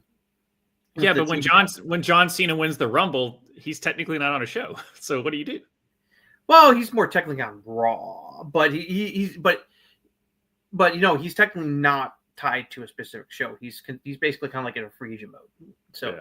And that's not my prediction, guys. I'm just saying that is one of the people that they keep floating around to win it. It would make sense, and I wouldn't be mad about it. In the Rumble to get the title shot. I mean, I think it'd be cooler for him to like win a chamber match. I think would be more exciting because then he's actually because he said he goes, it's like I haven't won. It's like I haven't beaten someone in a while. It's like so. Right. We'll see. But that whole interaction between Sammy and Kevin opened up a lot of interesting possibilities for the Rumble to Mania. Yeah. For storyline stuff for the two of them. Where do you want to bounce to next? Penta Pete Dunne. I was like, fuck yeah. I mean, this is how you debut a guy without squashing people. Yep. No, they had a very competitive match, and it was very entertaining. And Penta got a win, which is important. And it's like so thumbs up there. Yeah, I'm liking this. Them Chad Gable. Also, too, if you with his Mexican Destroyer and how Pete Dunne takes it compared to Chad Gable, I still don't know how he did that spot. Who do you think is the name that Dominic gave Chad about who could help him out? Because I'm stumped right now. Chavo. No. Actually, you know what? That would make sense. Actually, that it, because storyline wise, he considers Eddie his father, his real father, and not Ray. Storyline wise, so it would make sense. He would go to Uncle Chavo and recommend Uncle Chavo to help him. I could see that. That actually would make sense. It would be Chavo. I'd be down with that for a Chavo cameo. Yeah, that's kind of like just off the top of my head. I was like, what? Because it wouldn't be Santos. They don't have a relationship. No. So yeah, I think that's a good guess. Let's see. The New Day, the way they did their entrance, I was like, how are they gonna? That was great. That was great. Heel heat. Like, no, cut the music. You don't like us. You're not gonna give him some new music. They need to give him like a new heel entrance soon. Yeah, because they even said like that's Big E's mute. We're not gonna listen to Big E's voice. Yep. Yeah, that was great. They're acting very heelish. Beat down afterwards. It was funny. People were like, "Where the hell's Dragon Lee?" And he's like, he finally went on social media. He's like, I have a kid. I'm on maternity leave. I'm taking a break. That's why I wasn't there. Yeah. All right. I think Gunther and Jay did their job. Yes. They made the money, as they would say. I would like to believe Jay wins. Honestly, with the way this Gunther run has been, it wouldn't surprise me. It wouldn't surprise me either. Because this Gunther run has not been that great. We've talked about that. Yeah. So it wouldn't surprise me. And Jay had a really good line last week, and then because eventually, like, how can you call him main event Jey Uso when he loses another main event match to Gunther? Yeah. But plus, if they want to have like a Gunther Goldberg match at Mania, you don't want the title to be involved. So get the title off him. He can win it back again at a later time. But yeah, that's the match. That's the match Goldberg needs because Gunther will protect his old ass. Yes. I know people floated Braun. That would be dope. But Braun's still young. I would rather put him in the hands of the ring general. Yeah. For like a retirement match. Nothing against Braun. Braun's awesome. Braun versus Goldberg, that would be dope. Battle of the Spear. Yeah. Well, Goldberg wanted to do the Roman spear match, and then Roman got COVID or something like that. That's what. Yeah. They were the original plan for that Mania that year. Was Roman Goldberg. Roman versus Goldberg. Yeah. But then COVID happened, and Roman was like, with my compromising immune system because I've had leukemia. Like, nope. I'm staying home. And then they're like, who do we go with? Hey, Braun. And then when he came back, the tribal chief was born. Yeah. So, but yeah, no, these past two promos have been solid. Yep. But this one wouldn't surprise me just based on the fact that, for one, Jay sold that he could do it. Yep. He's super over. But I also liked how Gunther's like, he kind of poked at the fact that like, you're just a mascot. Like, people love to cheer you, but you're not really good. Like, I like that because that's what a lot of people, we say that all the time. I was like, he's super over. And I still watch his matches, but he's very, I still have that Jimmy J match in my head and I can't get it out. Right. I want to give a shout out to interesting booking idea that our buddy Josh over at Finstock Sports Network with Bobby and Company put out tonight on their wrestling show that I was watching. Have Jay beat Gunther for the title at Saturday's main event on Saturday, and then he drops it to someone at the Chamber. Yeah, it could be Punk, could be Seth, could be Drew, and then you could have Drew, Seth, and CM Punk in a 3-way for the world title in one of the main events slots. Yeah. Because if they are going to do the rumored Cena Cody, that would probably be night 2, I would assume. Yeah. It is kind of crazy though. Is CM that way you not only do you give Punk and Seth the main event slot like they were supposed to get last year, but now you have big stakes involved instead of just a grudge match, because they already did the first step. They already did the grudge match on the Netflix debut. Put him into a title match, and then you up the ante. Right. Especially if Drew is involved because of what's been going on. Because what happened between Punk and Drew last year, which was feud of the year, and then now what's going on with him and Seth. It's like that would be a dope. I'd be all down, especially if a Drew walks into the Mania as a champion and walks out. I would love that. Yeah, it still is surprising to me that I want him to have that one title. This 5 minutes. Jay just kind of like brought up something when he said told Gunther, he was like, well, only one of us has ever had a main event in a WrestleMania. It ain't you. It's kind of reminded me of remember when Jon Stewart was hosting the Oscars and 3-6 Mafia won for best original song for Hustle and Flow, and he goes, just for those who keep counting, Martin Scorsese 0 Oscars, 3-6 Mafia 1 Oscar. It's kind of the same thing of WrestleMania main events. Yeah. CM Punk 0, Jey Uso 1. Nothing against Jey Uso, but it's just how big CM Punk is, even though Jay's huge right now. I wonder how long that was before he won the Best Director for Departed. It was a couple years later. It was it was very, very recent after that when he, and everyone knew as soon as Departed, you 5 minutes into Departed, you're like, yeah, he's winning this thing. But anyway, back to wrestling. Yeah, back to wrestling.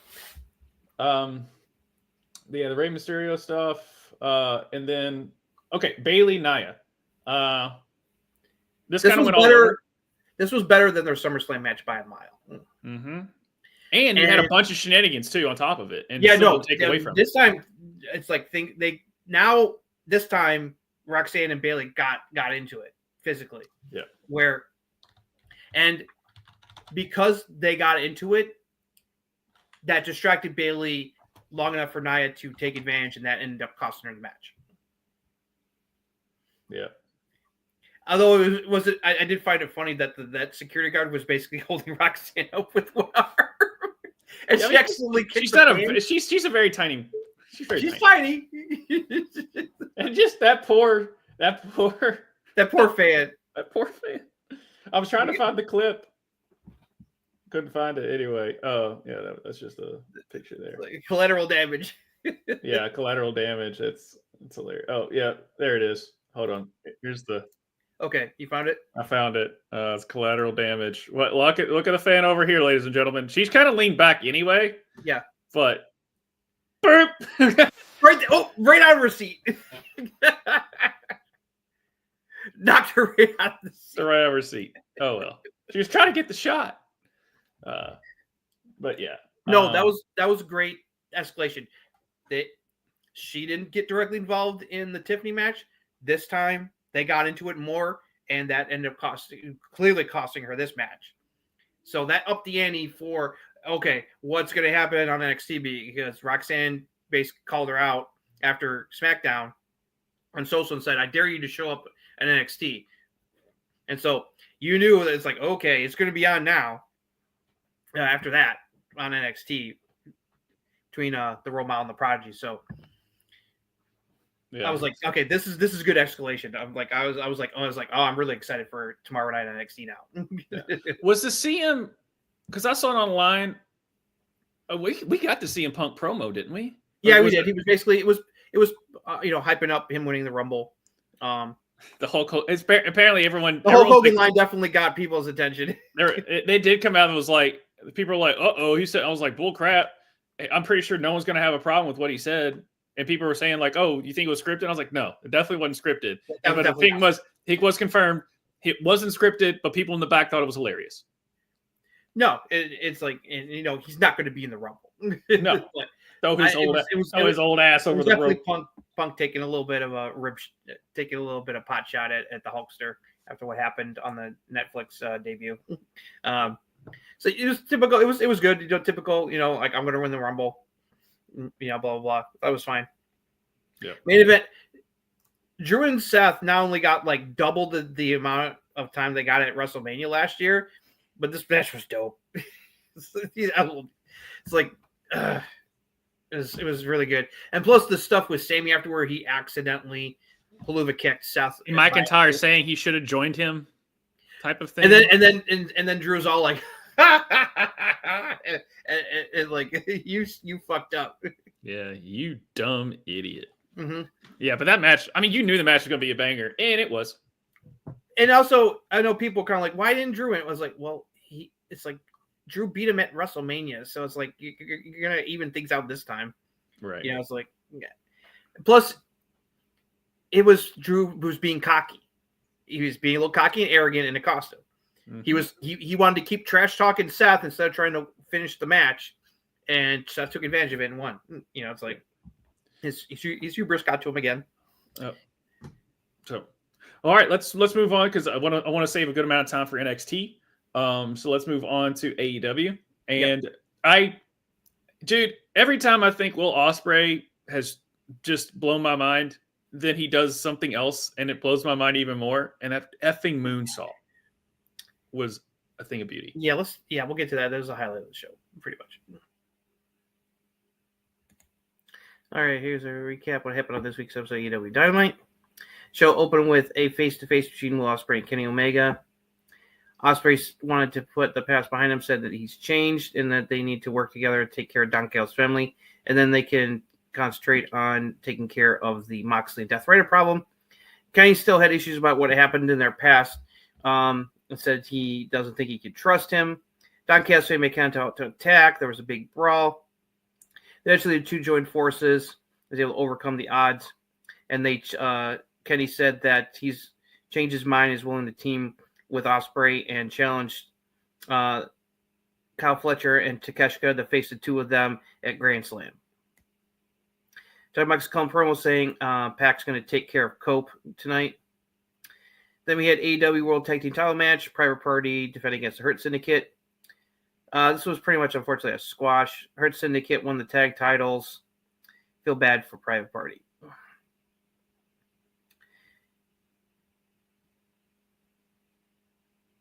Then we had Jeff Jarrett coming out to cut a promo, saying that trashing MJF said he'll take care of him eventually, and then he wants to face Moxley for the title. Claudio came out to attack him, said that he's got to go through him first, and so Jeff said, fine. Let's have a match next week. If I beat you, I'll get a title shot against Moxley. Then Swerve taking on AR Fox. Ricochet came out to try to attack Swerve. It backfired, and he won with the Swerve Stomp. Ricochet accosted Don in the back with the scissors, threatening him, saying that eventually he was going to make Swerve pay. Chris Jericho and the Learning Tree crew cut a promo, saying they was disappointed that they lost this weekend, and he prompted Big Bill to make it right, and so Bill challenged Powerhouse Hobbs to a match on Collision. MJF came out to cut another promo rebuttal on Jeff Jarrett. And then Hangman and Page came out, told him to get out of his ring so he could squash a jobber. Then he and Christopher Daniels had a confrontation. Christopher Daniels wearing a neck brace, saying that his doctor told him they need to retire and that he doesn't want to fight Page and wishes him luck and happiness. And Hangman actually looked conflicted. Mercedes Moné was interrupted by Harley Quinn in the back, who wanted a title shot against her, and she said no. Then we had Jamie Hayter getting a rematch against Julia Hart. Jamie Hayter picked up the victory this time.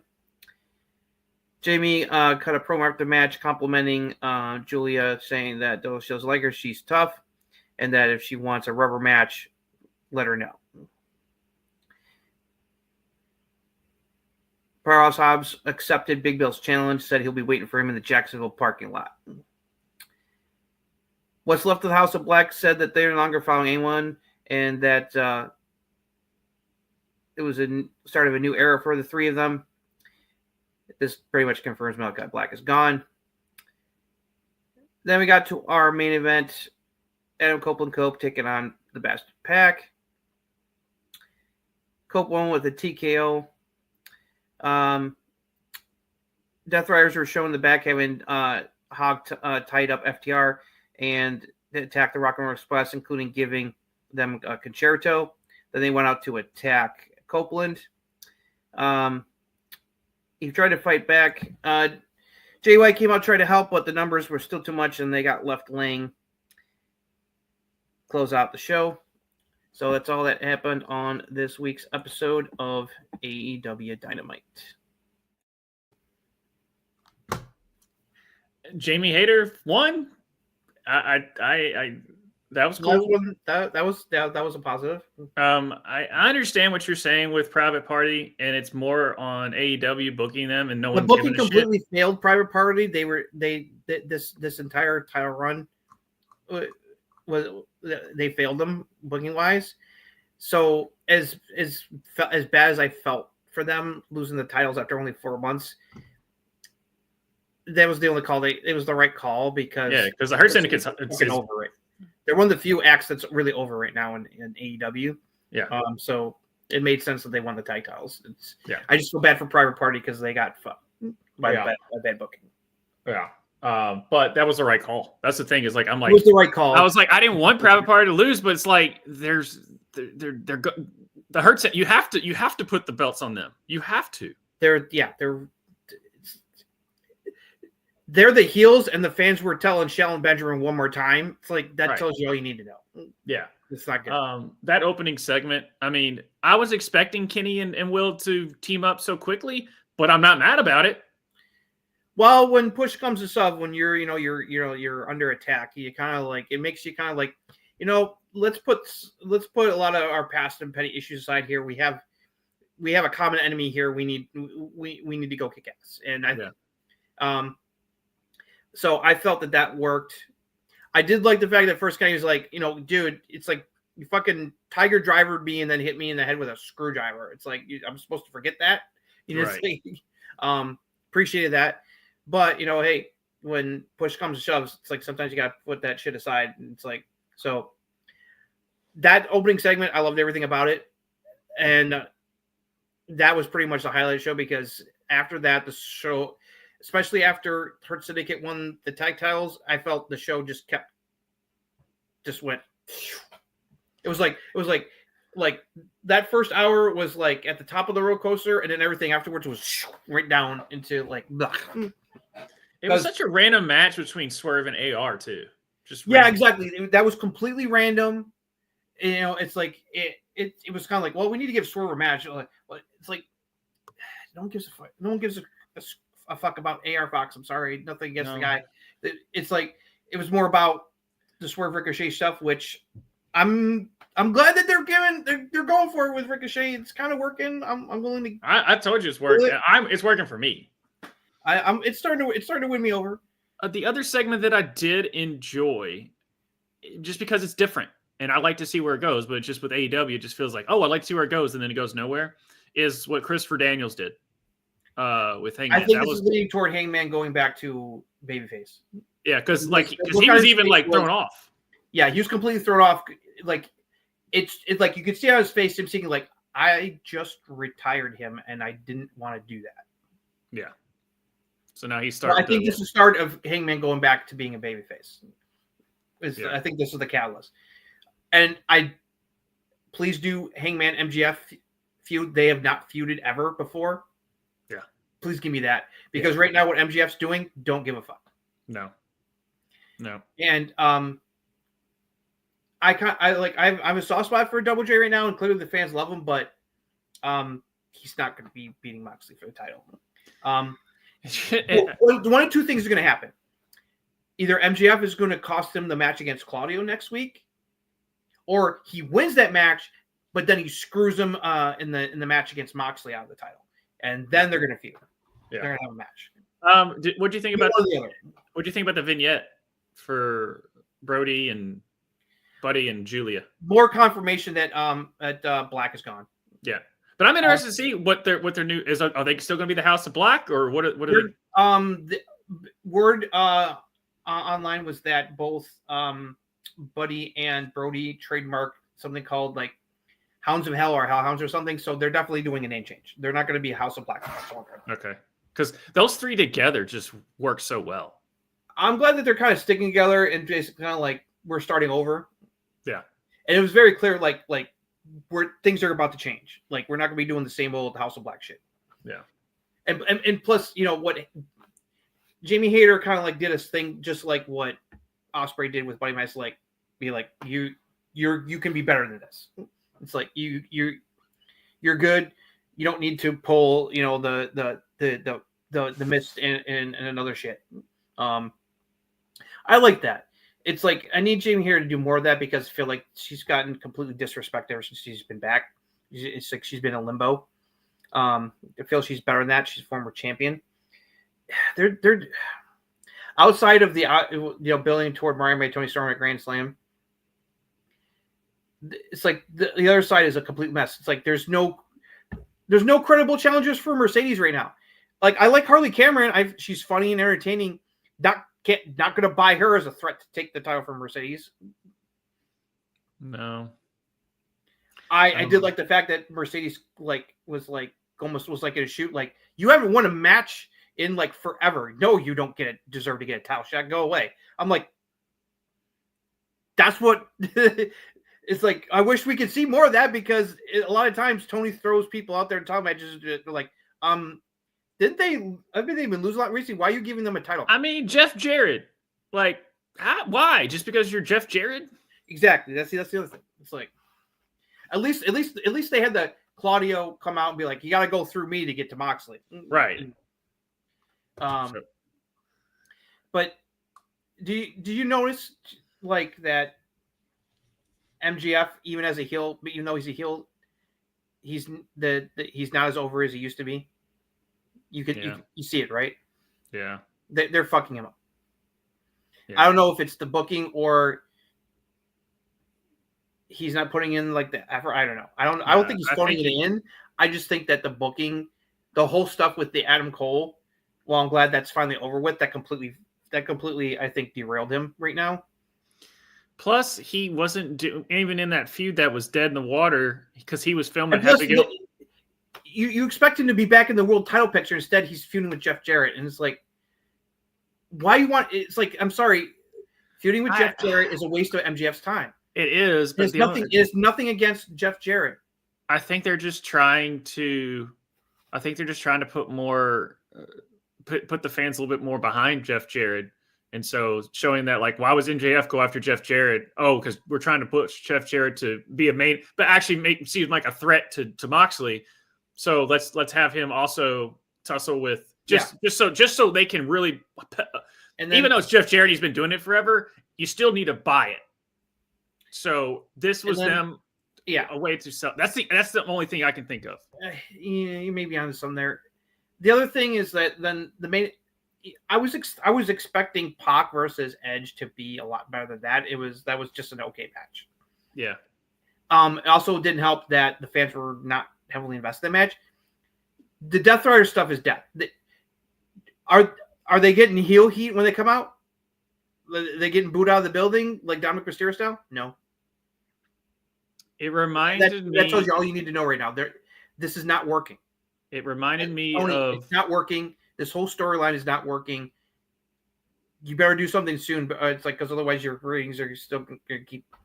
They actually went up this week for some reason. It's like I checked. But yet, NXT still did better than them. Yeah, it reminded me, and they didn't even have The Rock on the show. Yeah, that's because they have Roxanne. It reminded me of when you could tell the NWO. Also, it's the same old stuff. Moxley seems like he's trying, but he's basically spitting out like generic heel shit, and it's got the oh god, it's another NWO beatdown. That's what I'm saying. That's what it reminded me of. Is like, okay, that you when you finally was like, all right, NWO's starting to lose some stuff because they were doing like it was when shit. NWO really started to get stale and it was just the same old shit. That's what this feels like, and this angle isn't that old. No. So it's the same old shit. Yeah. Every week. It's like, and I don't think anything's going to change until like Ospreay or Omega tries to take the title. I don't know. people are like, well, are they going to give it to Darby? Apparently, Darby's getting ready to climb Mount Everest, and I pray to God that he comes back down from the mountain alive, because there's people every year who don't. Yeah. So, yeah, it's like climbing Mount Everest is not a safe, easy thing. Last thing, Which is why he's doing it. Can Powerhouse Hobbs not be sucked into the Jericho vortex? Yep, that also bothered me. Also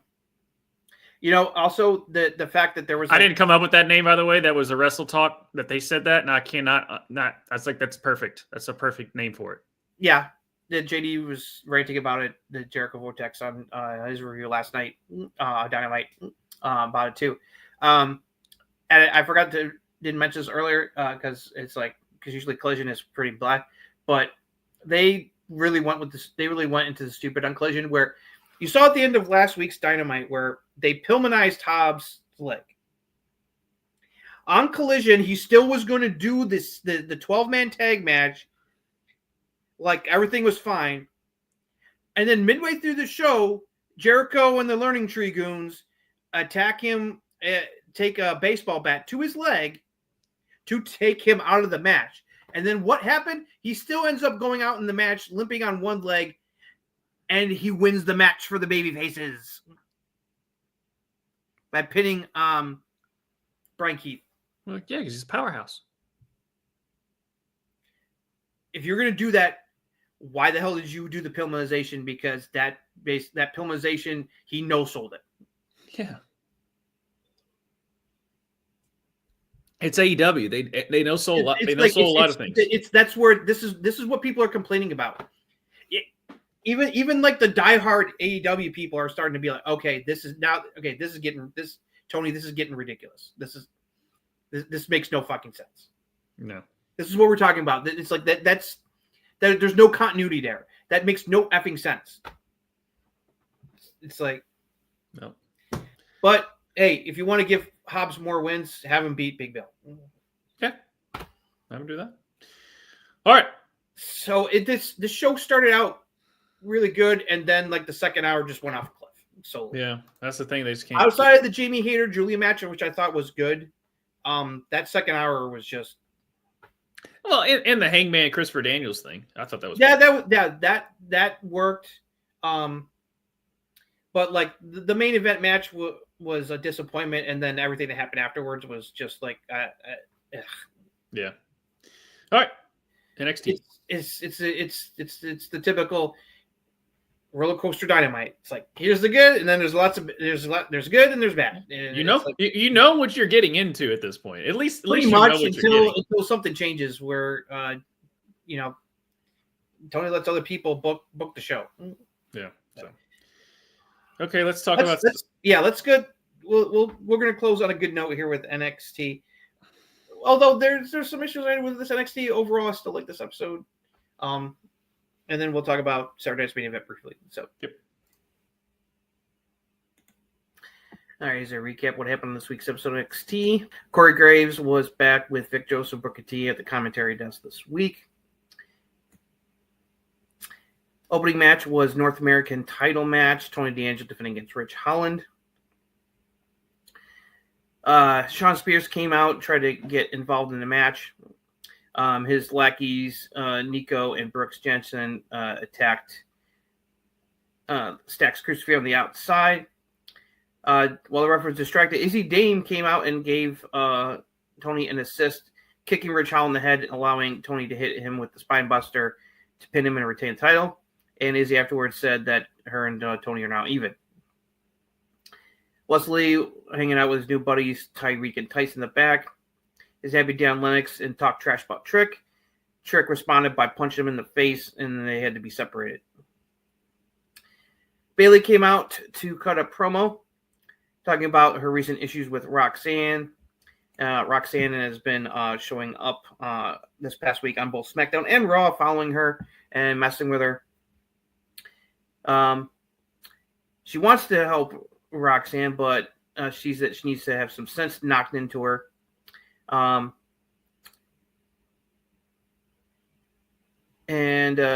she doesn't think that Roxanne's ready for the main roster, and that division has a lot going for it, especially with now that Julia's champion. That led to Julia coming out, saying that though Roxanne doesn't respect Bayley, she does, and hopes that she can be as good a champion as Bayley was back in the day. Bayley said she appreciated that. Then Roxanne and Cora Jade came out to interrupt. They talked trash. Fans gave them mega heat when they could barely able to speak. The words were exchanged, and eventually all four women brawled, which set up a tag match between them for next week's show, which will be on the road. Jada Parker and Klein Jordan got into an argument in the back. Carmen Petrovic interrupted, and that led to Jada and Carmen having a match later. Bayley and Julia were still fighting with Roxanne and Cora Jade and had to be separated by security. Then we had Wesley taking on Deion Lennox and one Max. Wesley picked up the victory. Afterwards, Wesley called out Trick for a match next week, and he came out and accepted. Stephanie McCurk cut a promo saying that she knows that what Fallon Henley and Phalanx are trying to do to keep her from winning the Women's North America Championship. Says it's not going to matter. She said that no matter who wins next week, she's going to be coming to get the title, and that Fallon was going to pay, and she better watch her back. Then we had a Heritage Cup rematch. Once again, Lex King defending against Charlie Dempsey. It was tied at 2. Brass knuckles were shown in the bucket. Lex was tempted to use them. Later in the match, though, when the ref was not looking, Lex King took advantage of low blow Charlie Dempsey, then hit him with his finisher, the coronation, to win the match and retain the cup. Naomi and Bayley had a pre-recorded promo saying they were ready for Meta 4 for their tag title match next week. Hanky Tank were trying to cheer up Andrew Chase, but he's still not in a good place. Then we had Carmen Vetrovic taking on Jada Parker. Klein Jordan came out to distract Jada, and that allowed Carmen to roll her up and pin her to win the match. So it looks like Jada and Kalani are about to head into a feud. Other ladies were given Benefor a pep talk saying that they need to go win the Women's Tag Team Championship, bring it back to NXT, including Sol Ruka and Zarya. Then from what happened earlier, Brooks Jensen and Nico Vance took on the D'Angelo family. The heels picked up the victory in this one. Fraction was interviewed, happy that they won their tag title defense last week. It talked about showing up at TNA and that they would be on Impact this week defending the NXT tag titles against the Rascals. Josh Briggs and Amira came on and won a title shot, but Fraction told they need to earn it. OTM attacked them and they brawled. Deion Lennox was throwing around stuff back, not happy about losing to Wesley earlier. D'Angelo family complained that Tony was not helping them, but he said that he was busy talking about Izzy Dame, and she kept talking and got distracted, and he apologized. Ethan Page cut a promo saying he's enjoying hearing people like Javon and will continue to do so. John Evans vowed that he was going to, as soon as he was cleared, he was going to make Ethan pay. Cedric was cleared and said he'd get some payback on Page next week. A-Town Down Under showed up in Ava's office and said that they want to interview the new NXT champion Obafemi on the Grayson Waller effect next week. Diamond Dallas Page was shown in the audience. And then we got to our main event, NXT Championship match, Obafemi defending against Eddie Thorpe. Obafemi took care of Eddie Thorpe with the Fall from Grace powerbomb to retain. Trick came out to have a stare down with Oma and laid out Eddie Thorpe as well, and the two continued to stare down, close out the show. So that's all I have on this week's episode of NXT.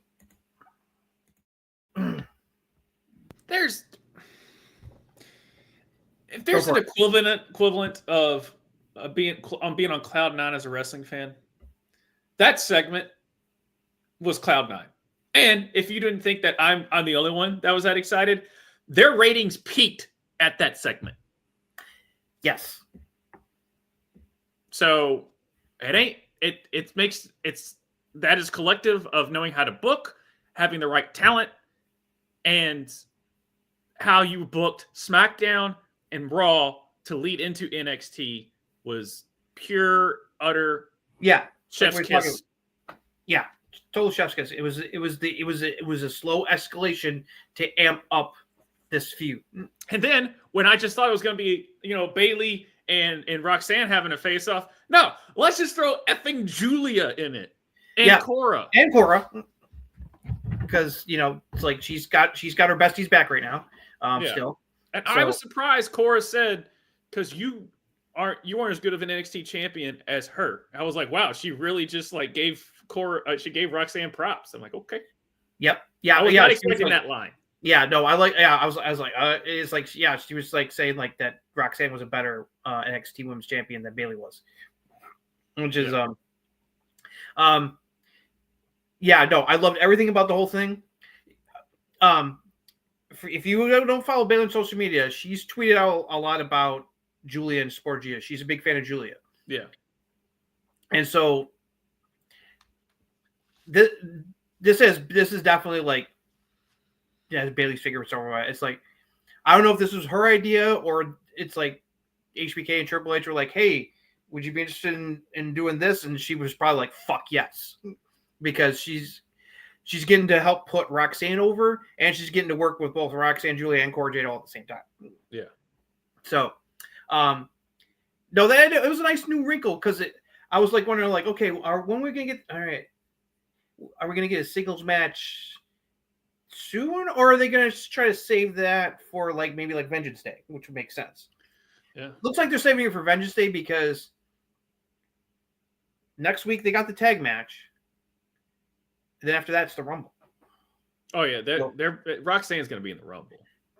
Yeah, no, I think you can pretty much pencil in Roxanne and Bayley face off in the Rumble, and they end up like eliminating each other. Right. It's like was it that Mick Foley when in Randy Orton's feud or whatever, and he literally came out in the Rumble and just eliminated him and Orton, and they still kept brawling. Yeah. So and then that will lead to a one-on-one match. It's like when it's like they cost each other winning the Rumble. So, but just that's why I'm just like that's why I'm smiling right now because I'm like I'm at that stage of like. I think I'm closer and closer to acceptance because they literally didn't take her to the main roster, but they're giving her Bayley. This is prepping her for the main roster. And right. Bayley had a line that made me realize that this is what this is about because she said, "Roxanne, you're not ready for the main roster." I was like, there it is. Right. Yeah. And literally said that this is what this is about. This is about getting Roxanne ready for the main roster by having her to have this feud with Bayley and giving her all this, showing her on SmackDown, showing her on Raw, on the main shows. So the fans who do not watch NXT get to find out who she is. I did like Roxanne's line too, because I mean she's right. Because she was like, "Oh, I know why Bayley's here." Because and also Cora's like, "Oh, you're a role model, but you only show up when it's cool, not when it's not to be the role model for everyone else when it's a bad situation or something like that." And then Roxanne's with the was saying there like, "You're here because you want the NXT Women's Champion because it's the best of all the women's championships or something of that nature." Yeah. And the other thing I loved about this segment, the heat Roxanne and Cora were getting was off the charts. They were trying to. They were trying to silence them with boos, Dominic Mysterio or Don Callis style. Yeah, it's like the NXT faithful were showering them with boos. Yeah. Or at one point, Roxanne was like, "Shut up!" Like, she said, "Shut up," and then Cora was like, "If you're gonna boo anyone, boo her." Yeah, that was a nice move by Cora to try to play into that. Yeah. And I do tip the cap when someone's booing you that bad and you still are able to stay on target, cut the right promo, say what you need to say, hit the right beats, and still ad lib here and there because boos can take someone out of it. So yeah, that's when I knew that. All right, this segment really this whole thing is cooking when they were getting the heat. Yeah. And also Julia got a hell of a reception too. It's like they were chanting her name. You know, they were excited to see her. So that's really good for her. And it was a nice moment where she's like, you know, I hope to be, be as good of a champion as like you were. You know, it's like, and you could, it's like Baylor was like, I appreciate that. You know, it's like, you know, so yeah, no, that's gonna be a fun tag match next week between the four of them. Just remember we were like dream book because you know before Julie showed up and then Stephanie and then Zarya. Yeah, I'm still trying to get used to her name because I keep want to say Delta. Yeah, but Zarya shows up and we're like, yeah, and they're like, think of the possibilities, and we just get nailed with it right at the jump of Bayley being in a tag match with Julia. Yeah. But if there's is there any main roster women's wrestler to do this? It is Bayley because she has been a champion of the women's division. She's always looking to. Bayley is very unselfish. Yeah, she wants to help lift other people up to make them better. That's why Damage Control happened, because she loved Io and Dakota and wanted to help them get over on the main roster. Yeah. Damage Control was her brainchild to help elevate Dakota and Io. And it worked to an extent. It definitely worked for Io because Io got the WWE title run.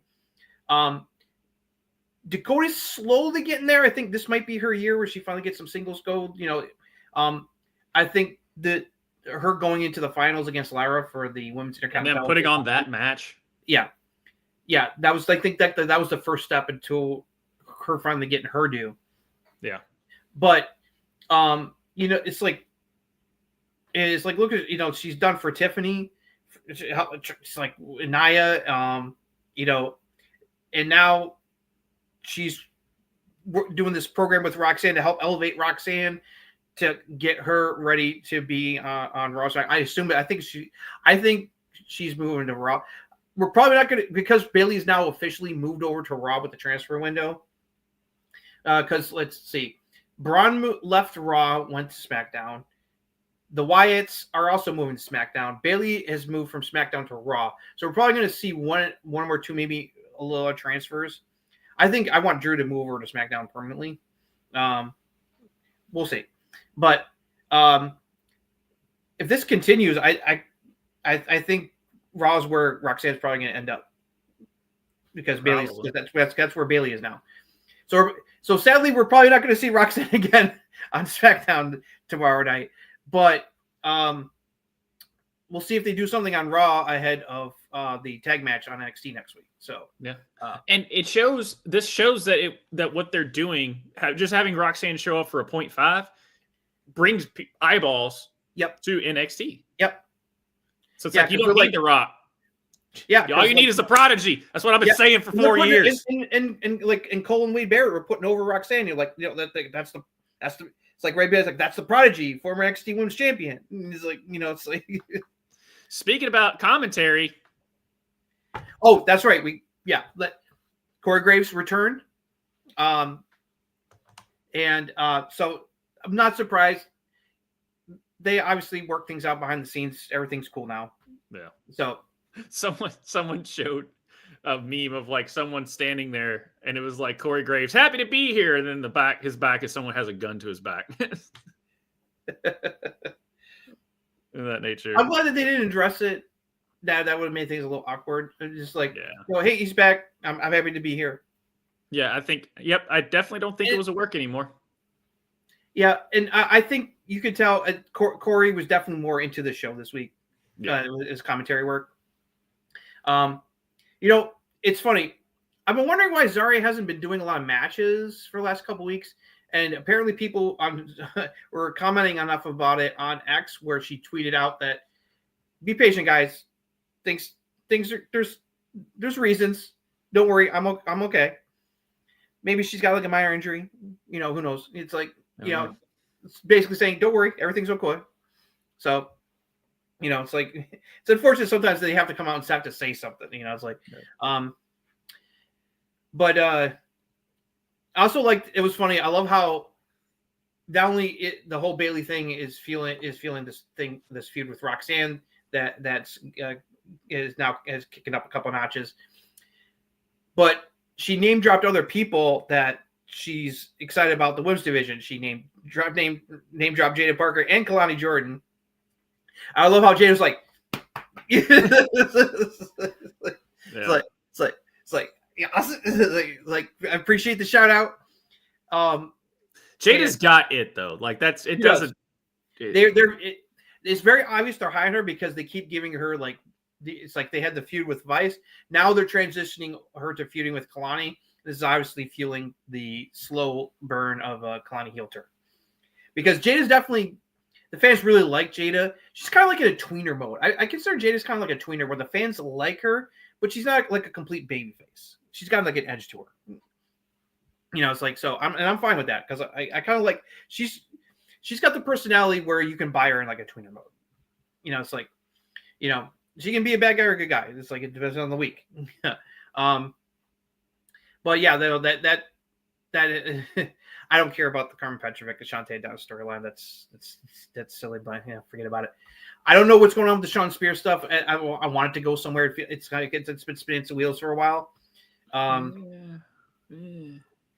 Eddie Thorpe looked good. Trying to get Izzy Dame over at the same time, and I'm like, well, I haven't really cared about Izzy Dame. All right, let me ask you this. Yeah, I'm gonna change to a different.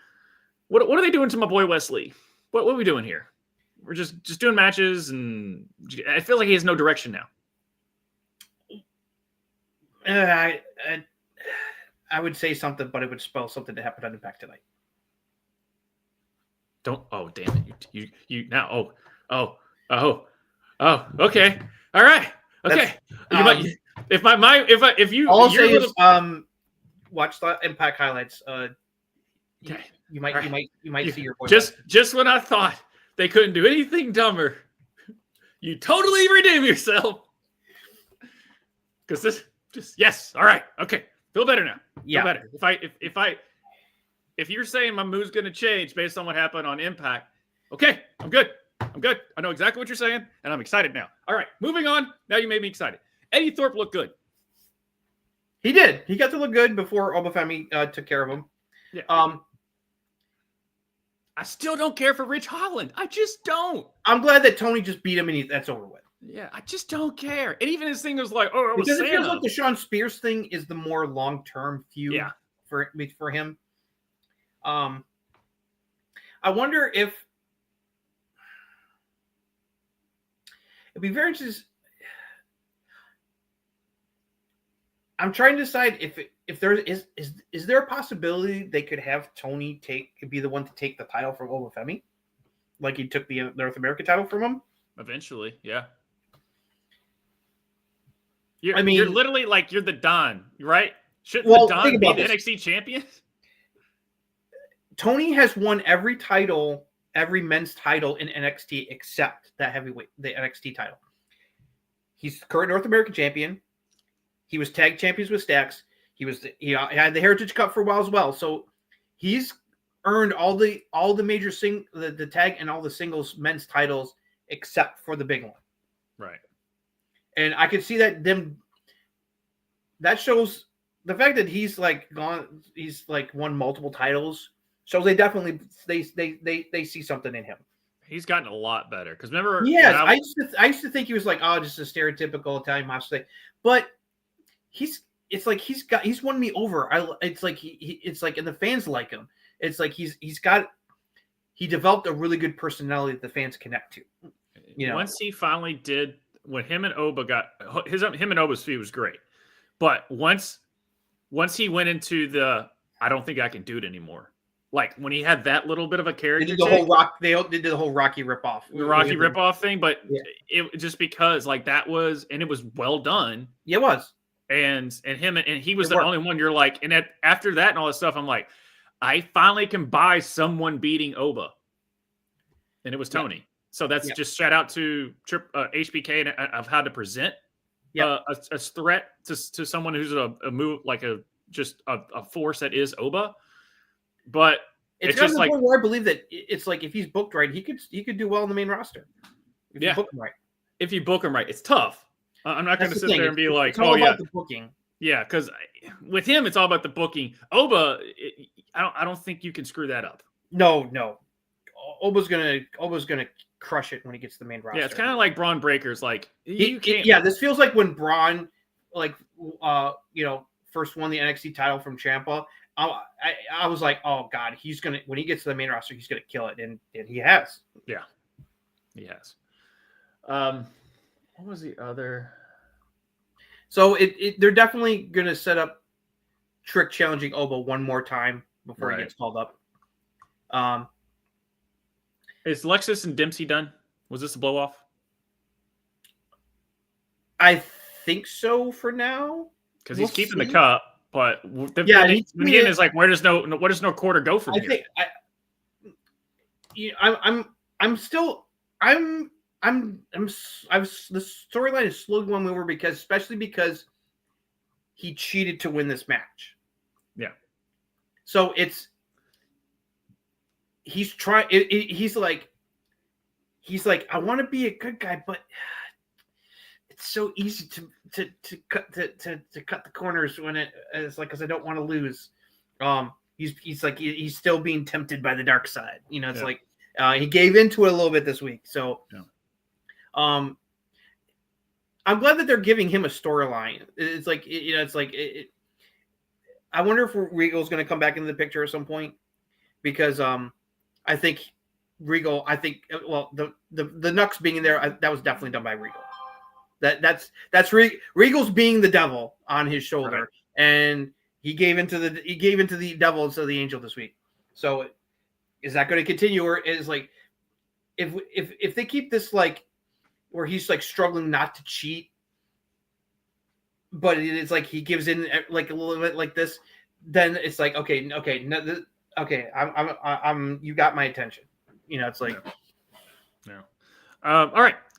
Let's move on to the Saturday main event card. Hold on. Real quick. Fraxium's still continuing to kill it. And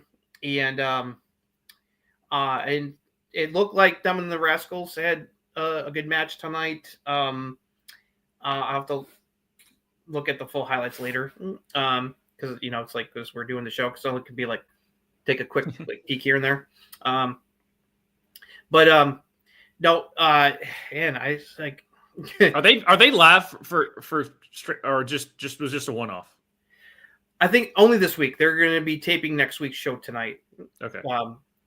It sounds like they're going to want to try to do more live shows this year, from what they were saying. Because right now, X is doing a replay of the episode, so I'm getting to like check it out again while we watch this. Do you think Fraxium's going to retire the tag titles undefeated, or like, because I don't know who's going to take the titles from him? And the fact that watch Fraxium win the TNA tag titles too. Oh my god, if they beat, talk about a way to put them over, but beating the Hardy Boys of all people. Yeah. So I don't know. At this point, it's like you haven't. This is the problem that WWE has with Rhea. Is like, who's gonna really beat her? Who's gonna beat Fraxium? Like, I just don't see anyone to beat Fraxium the way they booked it. Yeah, they're looking really strong right now, and I'm loving it. It's they're one of the highlights. So it was a good choice for them to do the crossover. He's about to watch the Rascals too. Yep. All right, let's wrap this up. Let's wrap this up, because it's like you want it because they're the tag the tag title match is about to happen. So on the repeat. Yeah, Saturday night's main event. My heart says Jay. My head says Gunther. I'm going to go with my heart with Jay with the upset. I think Jay's going to do it. Braun's definitely going to beat Sheamus.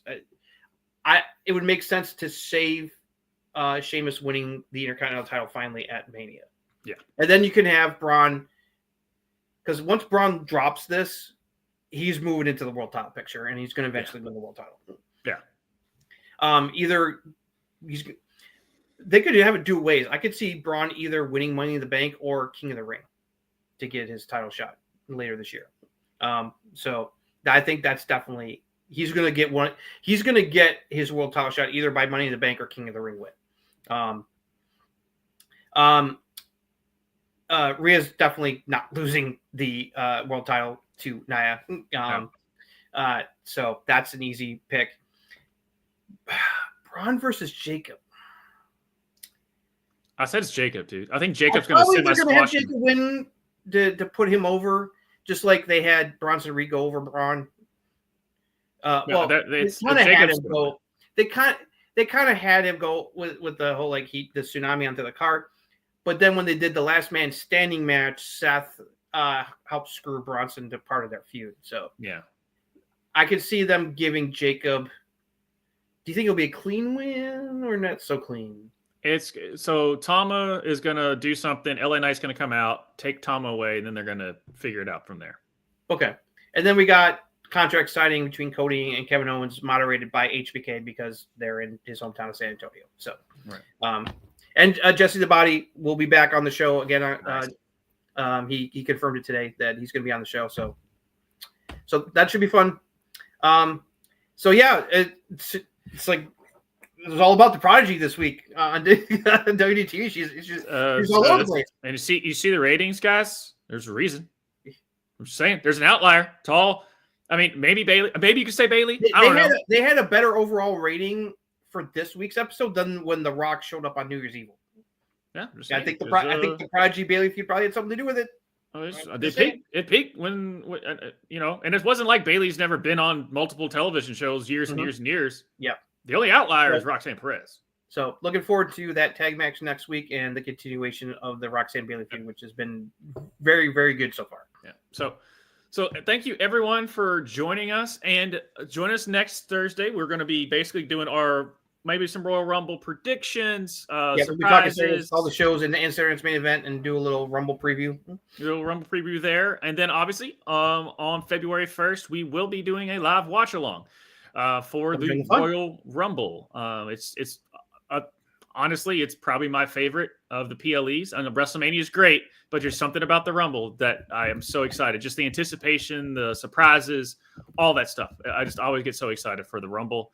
I think it's probably the best show for, like I said before, it's the best show for a casual fan to watch because it's just different and it's really cool of how everything is. Plus, you can introduce them to so many more superstars than you would at WrestleMania. Those type of things. Now, the other things we got going on here. Mondays, we're doing bracket pitches. I know Justin's going to be sweating bullets for his Buffalo Bills going up against the Kansas City Chiefs. So we'll see. Late Sunday night, I'm either going to be very very ecstatic, or I'm going to be very upset, and I don't know which one it is. To be honest. Yeah, well, I mean, I'm a Cowboys fan. I'm just used to being disappointed, much less my Lamar. I whatever. It could go either way. Yeah, I really can. I think the Bills are just on. Bills are on one right now. I really do. My gut tells me that they're finally going to get over the hump. I think they are too, and that's what I'm hoping for. So we'll see. We'll see. And then on Wednesdays we do the Game Dudes. When we're finally, I think Justin, we're 80 hours into Divinity, and we're just now finishing up Act 2. So of 5 acts. So yeah, it's a long game. And then following that, we do a double block show of shows on Wednesday, and we do Rev Sports Wrap It Up with myself, Tushka, and Soul, to wrap up everything that is the world of sports. And then you have Justin and I picking things and then doing that. Now, we will be starting to do a book club. We have yet to come up with an actual name. Soul kind of takes that. But this month, all of our Discords, you should join us down in the Discord below, where everyone picks up, we all vote on a book and we read that. And then we have a show to kind of go over it. This month, it is Tuesdays with Maury. So we have a bunch of content coming to you all. Like, subscribe, join the Patreon if you want to get involved with the YouTube universe. We would love to help you out. So join us over there for that. And that is it. That is a show. Can't wait to. We got a lot of good stuff with wrestling going on. Saturday night's main event, and then we got the other shows: SmackDown tomorrow, Raw, AEW, NXT. Our preview show, the Rumble. Then we have the main event that is the Royal Rumble on February 1st. It is always a pleasure, Justin. It is always. Thank you all so much for all of your comments. I hope to see you all commenting along as we watch along with that. We will put up the disclaimer. Please do not spoil stuff in the comments because we don't know who's ahead of who. on that, but we always put that disclaimer up. Please do not spoil. We're going to drop the band hammer on you. Yeah. So, but thank you all so much. Justin, it's always a pleasure. We will see you all next time.